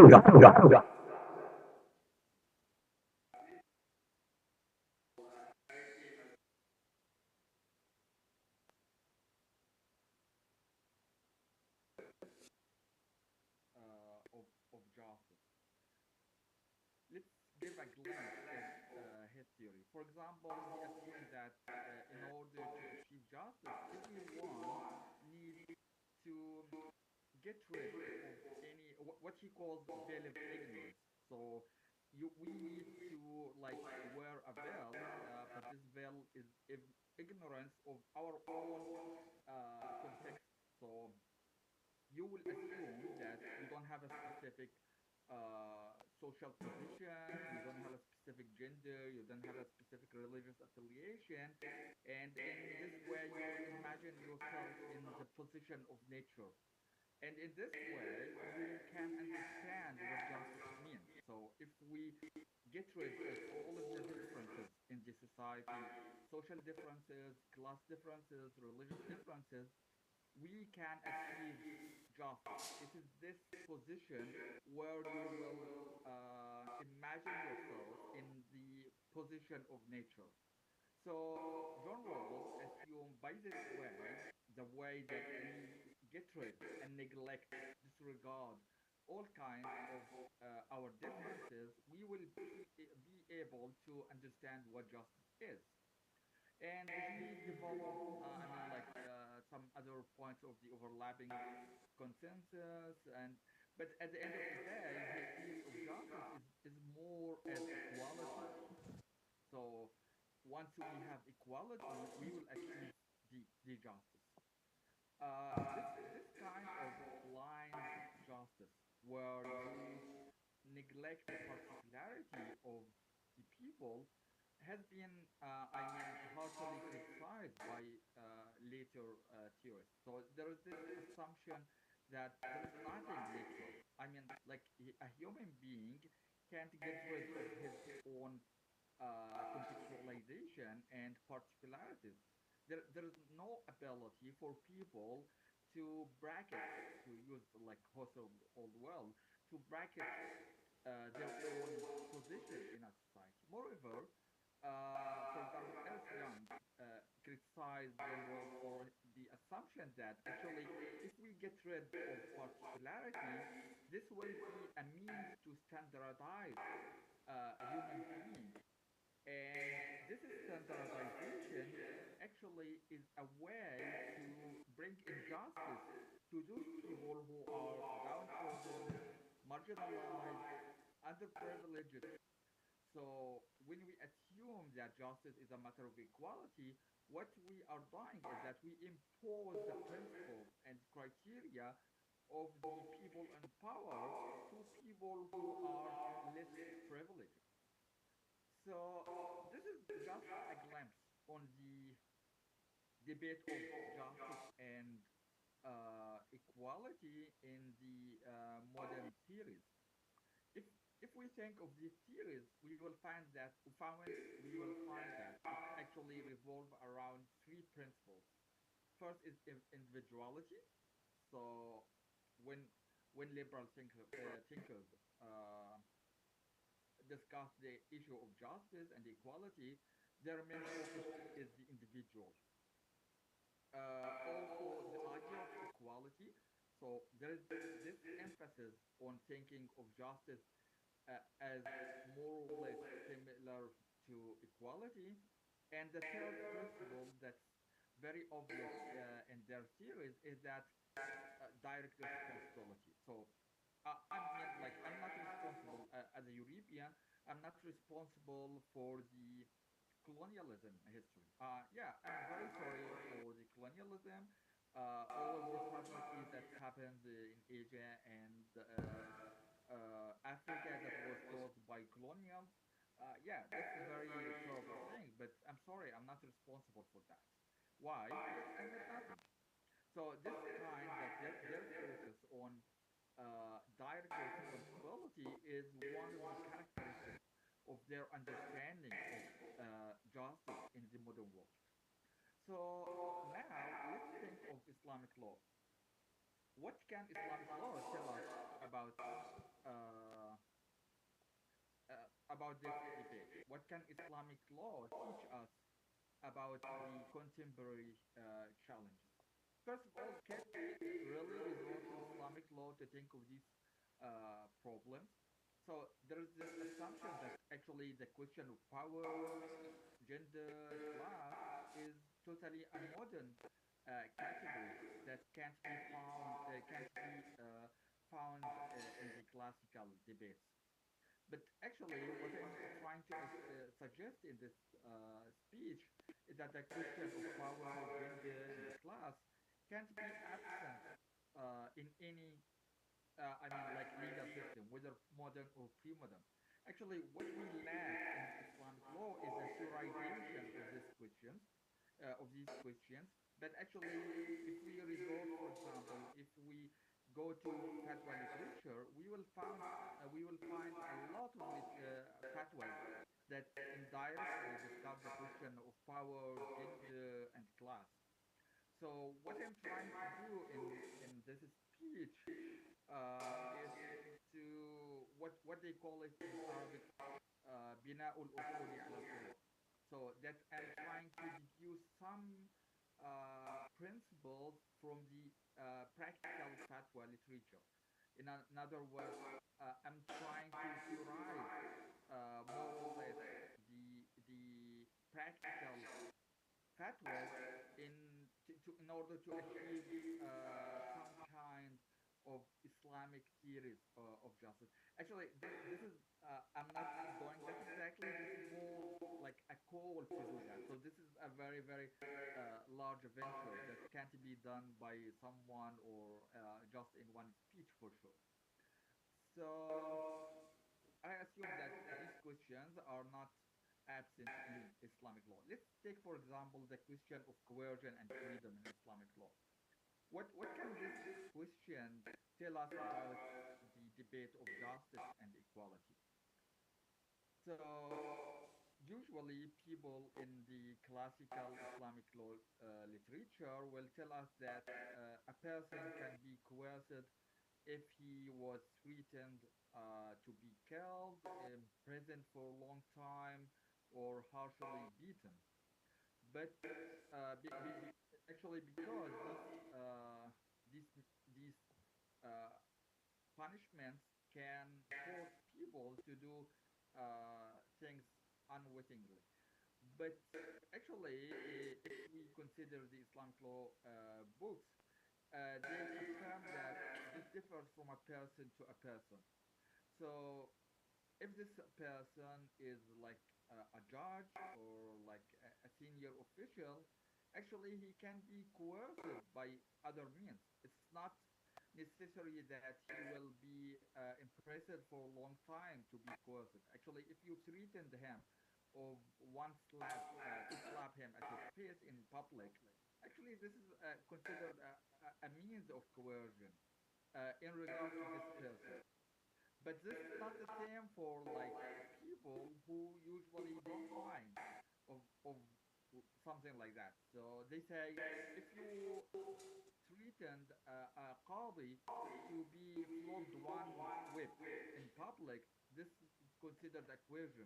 But if you threatened someone of a lower class who doesn't mind if he's flogged or beaten by one whip in public, this is not a coercion, of course. Muhammad, the student of Abu Hanifa, for example, Muhammad ibn Hassan al-Shaybani, he says there is specific standard for what's coercion. It differs from a person to a person. So what's considered a coercion for person can probably be a very, very minor issue for another person. What we can what we can find here is that there is some kind of inequality. So it's not that there's, I mean, like the specific criteria or standards for everyone uh, to, uh, to be a coercion. It differs from a person to a person, and the Islamic law recognizes this inequality. So some people will say, look, you can see here how Islamic law is unequal. What I'm trying to suggest is that exactly it is the opposite. So it is this inequality, it is this respect for the particularity of each person that granted more rights to people who are downtrodden or who are weak, poor, and less privileged. So let's assume how the coercion principles have helped women, for example, to take more rights. So, for example, the ulama would assume that if a woman were prevented by her husband from visiting her parents in order to give him some money or in order to, I mean, like forgive him of some duties, this is considered a coercion. They say also if like the father of the woman prevented her after Qadr al-Kitab from joining her husband unless she gives him her dower, this is considered a matter of coercion. So you can see here, but they don't say that about men. So if a man was prevented somehow from visiting his parents, this is not a coercion. But for women, because in Islamic law they consider that women is very attached to their parents. They usually want to visit them, and preventing them makes psychological and social pressure on them. This is considered for women and not for men a matter of coercion. Some other inequalities you will find like in other cases. So you'll find when it comes to waqf, in some cases of waqf, when there is no conditions in the waqf deeds about who deserves to take the money, usually some Maliki scholars they will say like it will be given to the close relatives. And when they define what's close relatives, they will say poor men and women by default.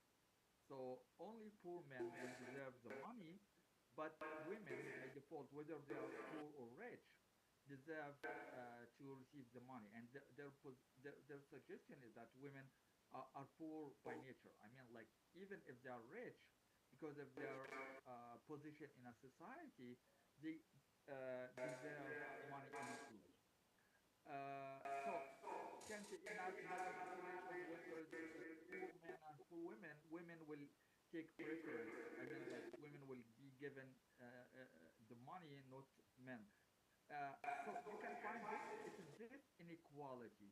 It is this uh, kind of refusing to standardize a specific criterion for what's coercion that gives women more rights, that respected the particularity of each gender, class,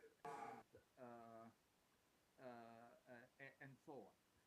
So the other issue. So this is about the idea of inequality. The other issue is about direct responsibility. So how Islamic law considers the question of direct responsibility. There is again we are still thinking of the question of coercion. One interesting question that's found in the Maliki literature is in a places and tribes which has like a social custom that women usually will gift their inheritance, usually inherited agricultural land to their older brothers or their uncles. So, in a way or another, in some tribes there is this phenomenon of disinheriting women, but in this case, this is not a disinheritance. This is actually that women themselves who give their right of inheritance, their inherited land from their fathers to their male children. And this gift is given under some kind of social customs. So it is a custom that when your father pass away and you receive your inheritance, you will gift it to your older brother. So in this case, you will find that there is no physical coercion. There is nothing like I did nothing. I mean, like me as an older brother, I never threatened my sister to give me her land. I never threatened her of beating or killing or whatever. So why should I be responsible for her gifting? So the fatwa in this case is that actually this kind of gifting is invalid, and me as an older brother are not allowed to accept this gift, because this gift, although I made no pressure on her, this gift has been made under some kind of social custom of structural injustice that forced women, although not physically, to give their land to me. So in this way, you will find that in Islamic law, there was a consideration not of life responsibility only, but also of the structural injustice that in a way or another forced women to give their own lands. And here you can see the divergence of Islamic law system or notion of justice from the more liberal modern notion of justice that is only concerned about direct responsibility. So as long as I didn't make any harm to you, I'm not responsible for any compensation. Also, you can find here that there is respect for the particularity of women. So no mufti has ever said that a man can be coerced by this way of structural injustice, because there is assumption that women are more vulnerable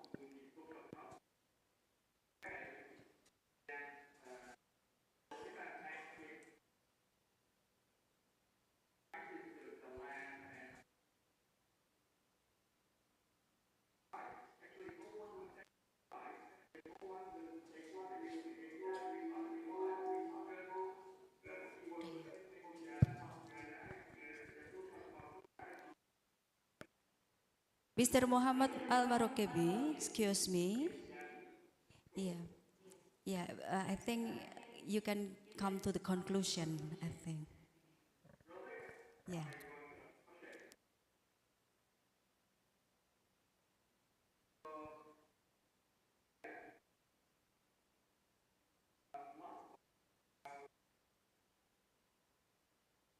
not only individuals. And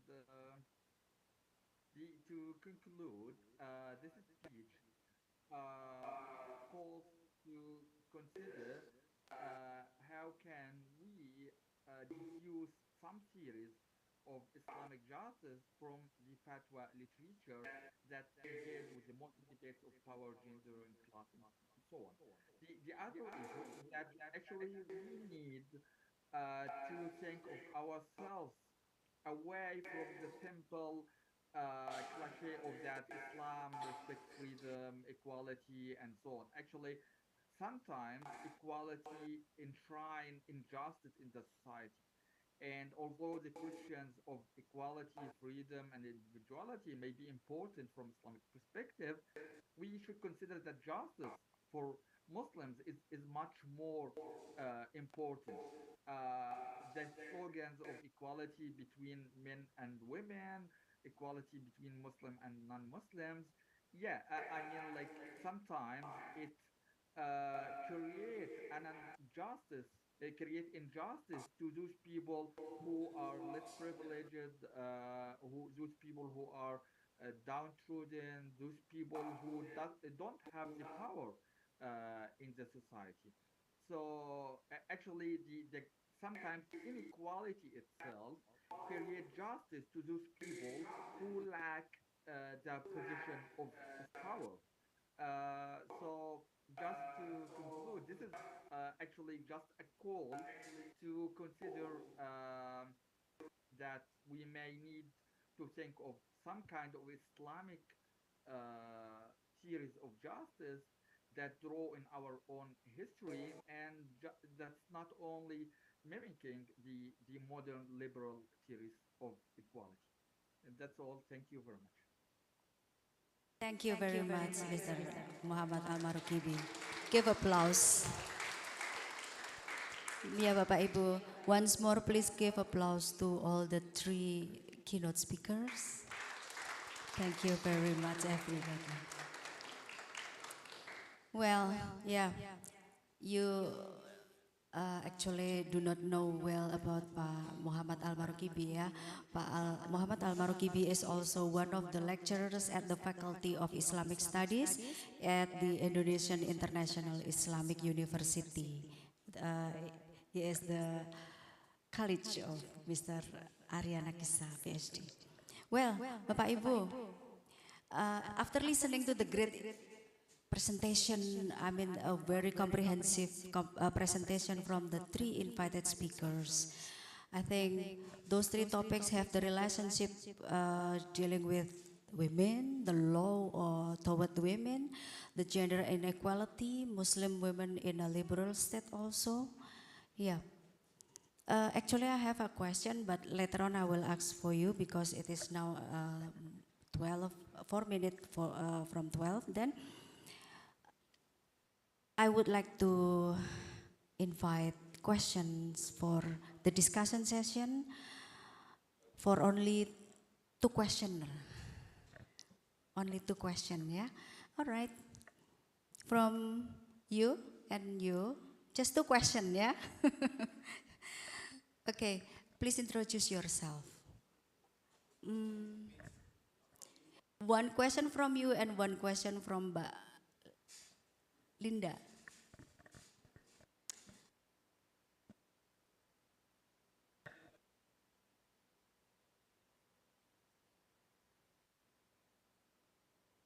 Oh, ada Pak Mohyar. Ya, ya, excuse me. 1 more question. So 3 question. Ini dulu Mas Yansa. Moderator. My name is Hasbi from Yogyakarta. I have 1 question, but 1 for the first question, the first speaker, and 2 for the second speaker. May I? But a short question. The first question is for Dr. Amina. I'm interested with your explanation on Islamic perspective on women. You know that Islamic perspective is now facing so many challenges, especially from different ideologies, like liberal feminism, Marxism feminism, and postmodernism or post-colonial feminism, for example. So how Islam or how Muslim respond to this? Should we adopt or adapt from this, or we just reject it? The first, 1 question for the first. The second question is for Dr. Arya. Fighting against fanaticism of religion, ideology, and culture, I think is not a new thing. But in my understanding that fanaticism is actually a natural thing for everyone who has identity. Even liberalism, liberal ideology also has its own fanatic character. So what do you think on this? How can we really abolish the idea of fanatism when it is actually a natural thing in every kind of ideology? Thank you. Okay. The next question, please. Okay, thank you for the opportunities for me. My name is Linda Carmelia, and this question for Miss Amina Wadud. The Whiteboard Journal currently has an open column campaign about the future. Given the long struggle of feminists in the world, how do you see the future of women and feminists in the world? And the question 2 for Dr. Arya. Hearing for your Mr. Arya, I see that Muslims are not longer considered scary by the world, especially non-Muslim who consider Muslim to be terrorists, for example. Please inspire me so that we are not inferior to existing stereotypes and can interpret Muslim teaching which are very moderate and full of pitch. Okay. And come to the third question from Bapak Dr. Mohyar. Yes, thank you for the opportunity from moderator. I have one question, but for three presenters, actually. As we know that for Muslim society, the values of peace and social justice are already present, and we have both in Quran and also Hadith. Unfortunately, how to implement them in the Muslim society always problem, economically, politically, and all aspect of the real life. How to teach or prepare the student in university or in undergraduate, because they are our future leaders, how to make sure that they have the strong belief in peace and social justice for their duties for future. Thank you. Okay, there are three questioners, and then I think I would invite Ibu Prof. Amina Wadud to answer the question first. Time is yours, Ibu.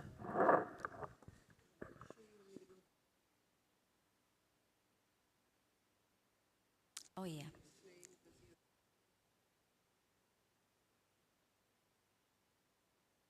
To Pak Arya first, right? I think actually, sorry, excuse me. You can answer the first the question first, Ibu. Yeah. Okay, so thank you for your questions, they require a great deal of consideration, maybe the equivalent of at least one graduate semester course. So I will try to do my best to be succinct but sincere. As far as, responses like, post-colonialism, in relationship to Islam and the like, I don't believe there is a singular solution. Do we respond or ignore? I think that we will do equal parts of responding and equal parts of ignoring all of our lives, every day and on every issue. The question is whether or not, when we say that we value, peace, social justice, education, the question is whether or not we continuously engage thoughtfully in order to then implement social, just, and peaceful practices. But I don't believe that there's ever been a single answer to a complicated reality of civilization for which you can just give that one answer and everything is going to be fixed. I don't believe that. So it would be insincere of me to give one or the other of these as a solution, because I don't believe in it. As far as how I see women in the Muslim world in the future, I remain optimistic because when I began my journey in Islam, that journey simultaneously aligned with my journey towards social justice for all human beings, and yet I focused on my own center until I came to a greater understanding of the need for the continuity of struggles for social justice in the ways that allow everyone to understand what it is and to participate in it, even though I don't believe that there is a single method. I believe that we need to invest in a diversity of possibilities until we aspire to what is best. But in that time, I literally began to see things happening which I could not have imagined when I began the journey a mere half-century ago. And because of that, I remain very optimistic. It does not mean there are not pushbacks.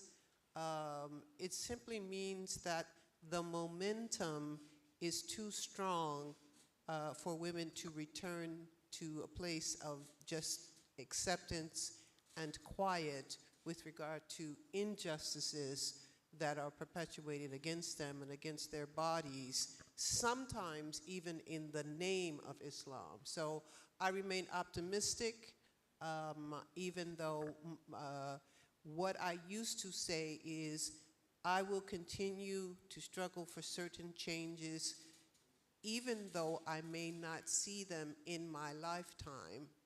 And when I slowly began to see some of them, my optimism increased.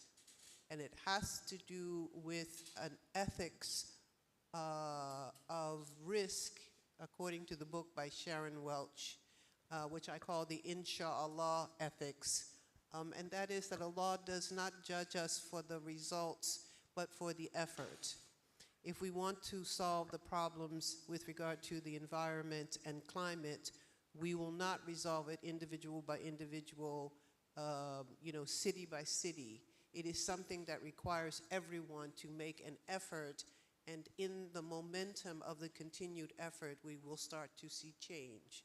So I experienced that working on gender in the context of Islam, and so I do remain very optimistic, and I look forward to your contributions to the future that I will not see, because I believe that that's, what change is all about. It's continual.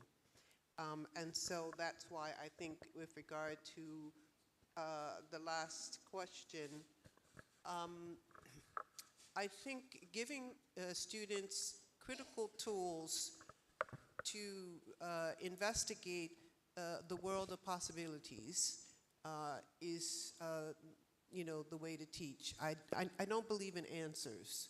And of course, doing work on gender and on, say, Muslim personal status law, Muslim family law, when we work with people in different regions of the world with the Musawa network, often the participants will come with questions that they want a specific answer to.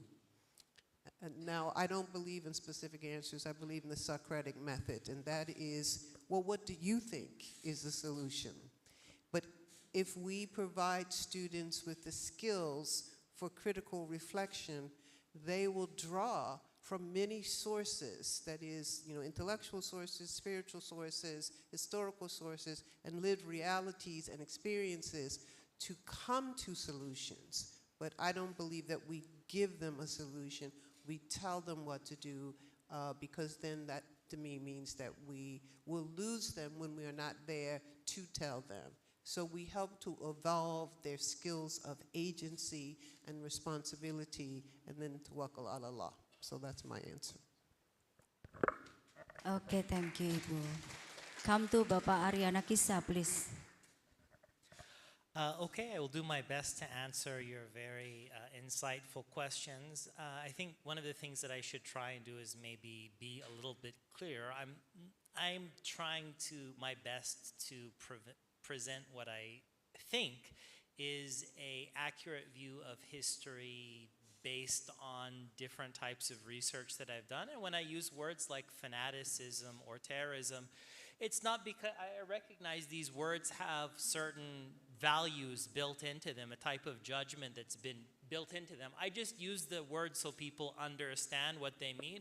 So for instance, words like fanaticism or radicalism are used to describe religious behavior. So for instance, someone might very well say, oh, I'm very much committed to secular liberal norms and removing all cultures in the face of the world. Maybe, for instance, I say I want pure secularism in the world. I want secularization of every Christian society, Hindu society, Muslim society.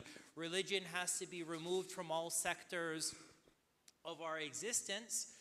That's not necessarily interpreted, at least by dominant liberal political institutions, as a type of radicalism, as a type of fanaticism. That is seen as a strong commitment to building a better world based on secular scientific worldview and freedom and equality. And if that means that we need to sacrifice every religious and cultural tradition in the world, if it means we need to eliminate marriage and family, if it means that we even need to eliminate the human race itself through like transhumanism and cybernetics, that's not a form of fanaticism. That is a type of strong commitment. But yes, if someone says, you know, I don't agree, I want to preserve my religion or my culture or my marriage or my family or belief in God, that type of attitude, because it restricts trying to maximize freedom and equality in kind of like a scientific orientation for society, has historically been called a fanaticism. So when I use the term fanaticism, I'm not trying to condemn the Muslims or Christians or Hindus or other groups that have been called those terms, but this, if we want to understand liberalism and how it relates to educational systems, educational institutions have historically been used by liberal states, whether we're talking about the Dutch state or the French state today. They say, if you do not agree with liberal values and you resist, this is a sign of fanaticism. This is a sign of radicalism today. This is a sign of radicalism. And this is, in fact, I'm not saying it's a bad thing, I'm not saying it's a good thing, but it's actually a very effective tool. And this also relates to the question of, you know, are Muslim societies terrorist societies? Are they violent societies? I'm someone who is interested in data and data-driven analysis. Muslim societies have very low levels of violence, honestly. If you look throughout the world, they have extremely low levels of violent crime, murder, rape, drug use. And in fact, if we look at statistics concerning terrorism, they're very low across the world. The number of terrorist incidents has been decreasing, and even then the number is extremely low compared to deaths through, let's say, homicide, criminal homicide, and all these other things in the world. If we look at the overall number of illegal deaths in the Muslim world, they're much lower than what you find in Latin America or sub-Saharan Africa. Or you compare the countries in Southeast Asia, the crime rate in, let's say, Indonesia is much less than what you would find in a place like Philippines, other countries. So the idea that Muslim countries have all these people who are being killed and violence, I don't think that that's really a view that is supported by statistics. If I was going to look at statistics, I would say, in fact, the Muslim countries tend to be much safer. However, if you want to produce social change, here's what you have. Imagine you're in Europe and you see a bunch of Catholics, and you're maybe a proponent of the French Revolution, maybe you're a supporter of Napoleon. In order to move ahead with the secular liberal agenda, you need to say, you are a group of dangerous fanatics, be quiet, or you will be arrested. Similarly, when we talk about terrorism or the obsession with terrorism, someone can say this, and I say this in all honesty. I don't support terrorism or blowing up a McDonald's or anything else.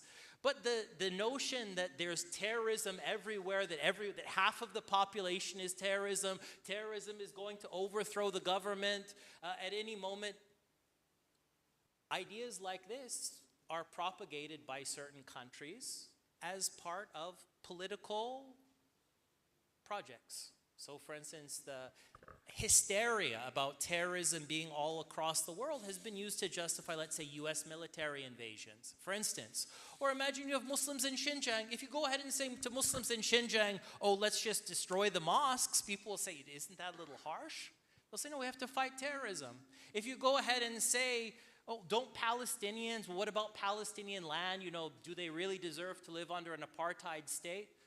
You can't say we treat Palestinians this way because we want to treat their land, take their land. You have to say, no, we're just defending against terrorism. Terrorism, you know, it is everywhere. So, I mean, one can be against terrorism. One can say it's not productive, it's not consistent with Islamic values. But the idea that terrorism is everywhere can be a claim that's put forth for political reasons, and historically has often been put forth as a way of ensuring that certain social changes happen. And I'm not saying that they're bad, I'm not saying that they're good, but imagine you had a society where people could just form, imagine in the Middle East, or in Southeast Asia, or in Central Asia, groups just get together and they form an Islamic party and they say, oh, we want to introduce Sharia law, or we want to go ahead and teach, you know, Islam in these schools, or we want to go ahead, we have traditional gender norms. Many of them are just normal people. They're the kind of people who work at restaurants and drive cabs. I mean, they don't have any kind of army or anything else, but if you want to go ahead and say, quiet, you can say this is a sign of terrorism. All of these things, you have a beard, terrorism. You have a veil, terrorism, that's a sign of terrorism. You go ahead and say something like, yeah, you know, I don't believe in teaching children LGBT. Once again, I'm not saying that's good, I'm not saying it's bad, but this can be seen and is put forth in various countries in the world, that if you say something like that, this is a sign of violent extremism, of terrorism. So there is a political dimension to it. It also is an effective way of restructuring society. If you want to restructure society in keeping with a certain set of values, it is good to go ahead and build support against contrary political forces by saying, okay, their views are dangerous in a certain way and we can justify certain measures taken against them. Okay. And I think still one more question for Pak Muhammad Al-Marukibi. No, yeah. Okay, I think it is enough, yeah. Well, Bapak Ibu, yeah, actually we come to the last session for this discussion. After having kind of fruitful discussion, I would like to summarize all the things that have been discussed here based on my point of view that as Muslim living on earth, as a human being, actually need to have kind of liberty, but as Muslim should consider liberty under certain condition in preparing life after death or the life hereafter. So I think it is why Allah provide rule of law that can be learned in the educational institution all around the globe, including in the liberal states, yeah, to create the peace and harmony in many aspects of life. Yeah, Bapak Ibu, thank you very much for all the invited speakers, distinguished guests, presenters, and participants. This is the end of our session today, and I would like to inform you that after break, we will have a lunch break and praying time, and after that you can be back to the second part of this international conference for the parallel session. And the parallel session will take place in room 301, 302, 303, 304, and 305 in the left side of this venue, yeah. Alhamdulillahirabbil alamin. We do apologize for any inconveniences, yeah. Thank you very much. Wassalamualaikum warahmatullahi wabarakatuh. Thank you Ibu, thank you Bapak. Yeah, sudah. Oh iya, itu sudah ditutup.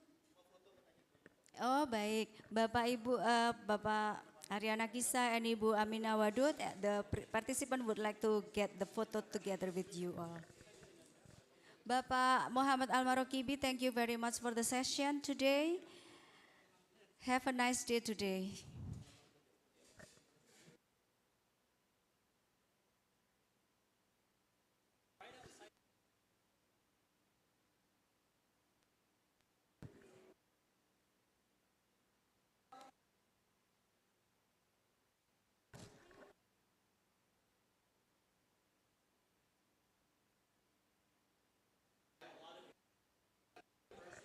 Seperti biasa di sini ya. Ya. Ya. Oke. Lah malah diskusi selak entek pesawat. Oke.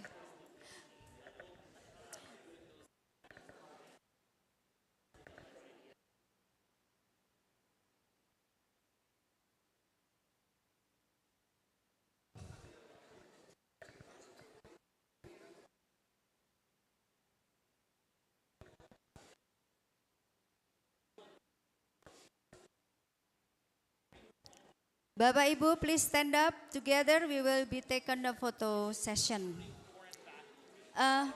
Ibu, you can stand over here. Bapak also stand up.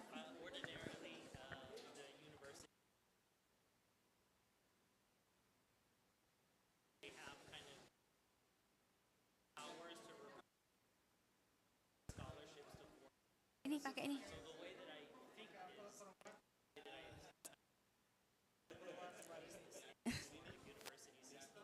Baik. Bapak Ibu siap ya? 1,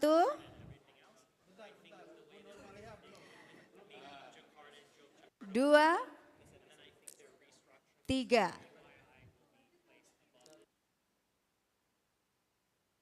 Gaya bebasnya boleh, ini semangat Indonesia gitu ya. Terima kasih juga untuk yang hadir di Zoom, Bapak Ibu semua, kita sudah ngambil foto bersama, Bapak Ibu juga terekam di sini. Sudah ya, terima kasih. Kepada semuanya kami ucapkan terima kasih, semoga hari ini menjadi hari yang bermanfaat untuk kita semua. Having a break, silahkan makan siang.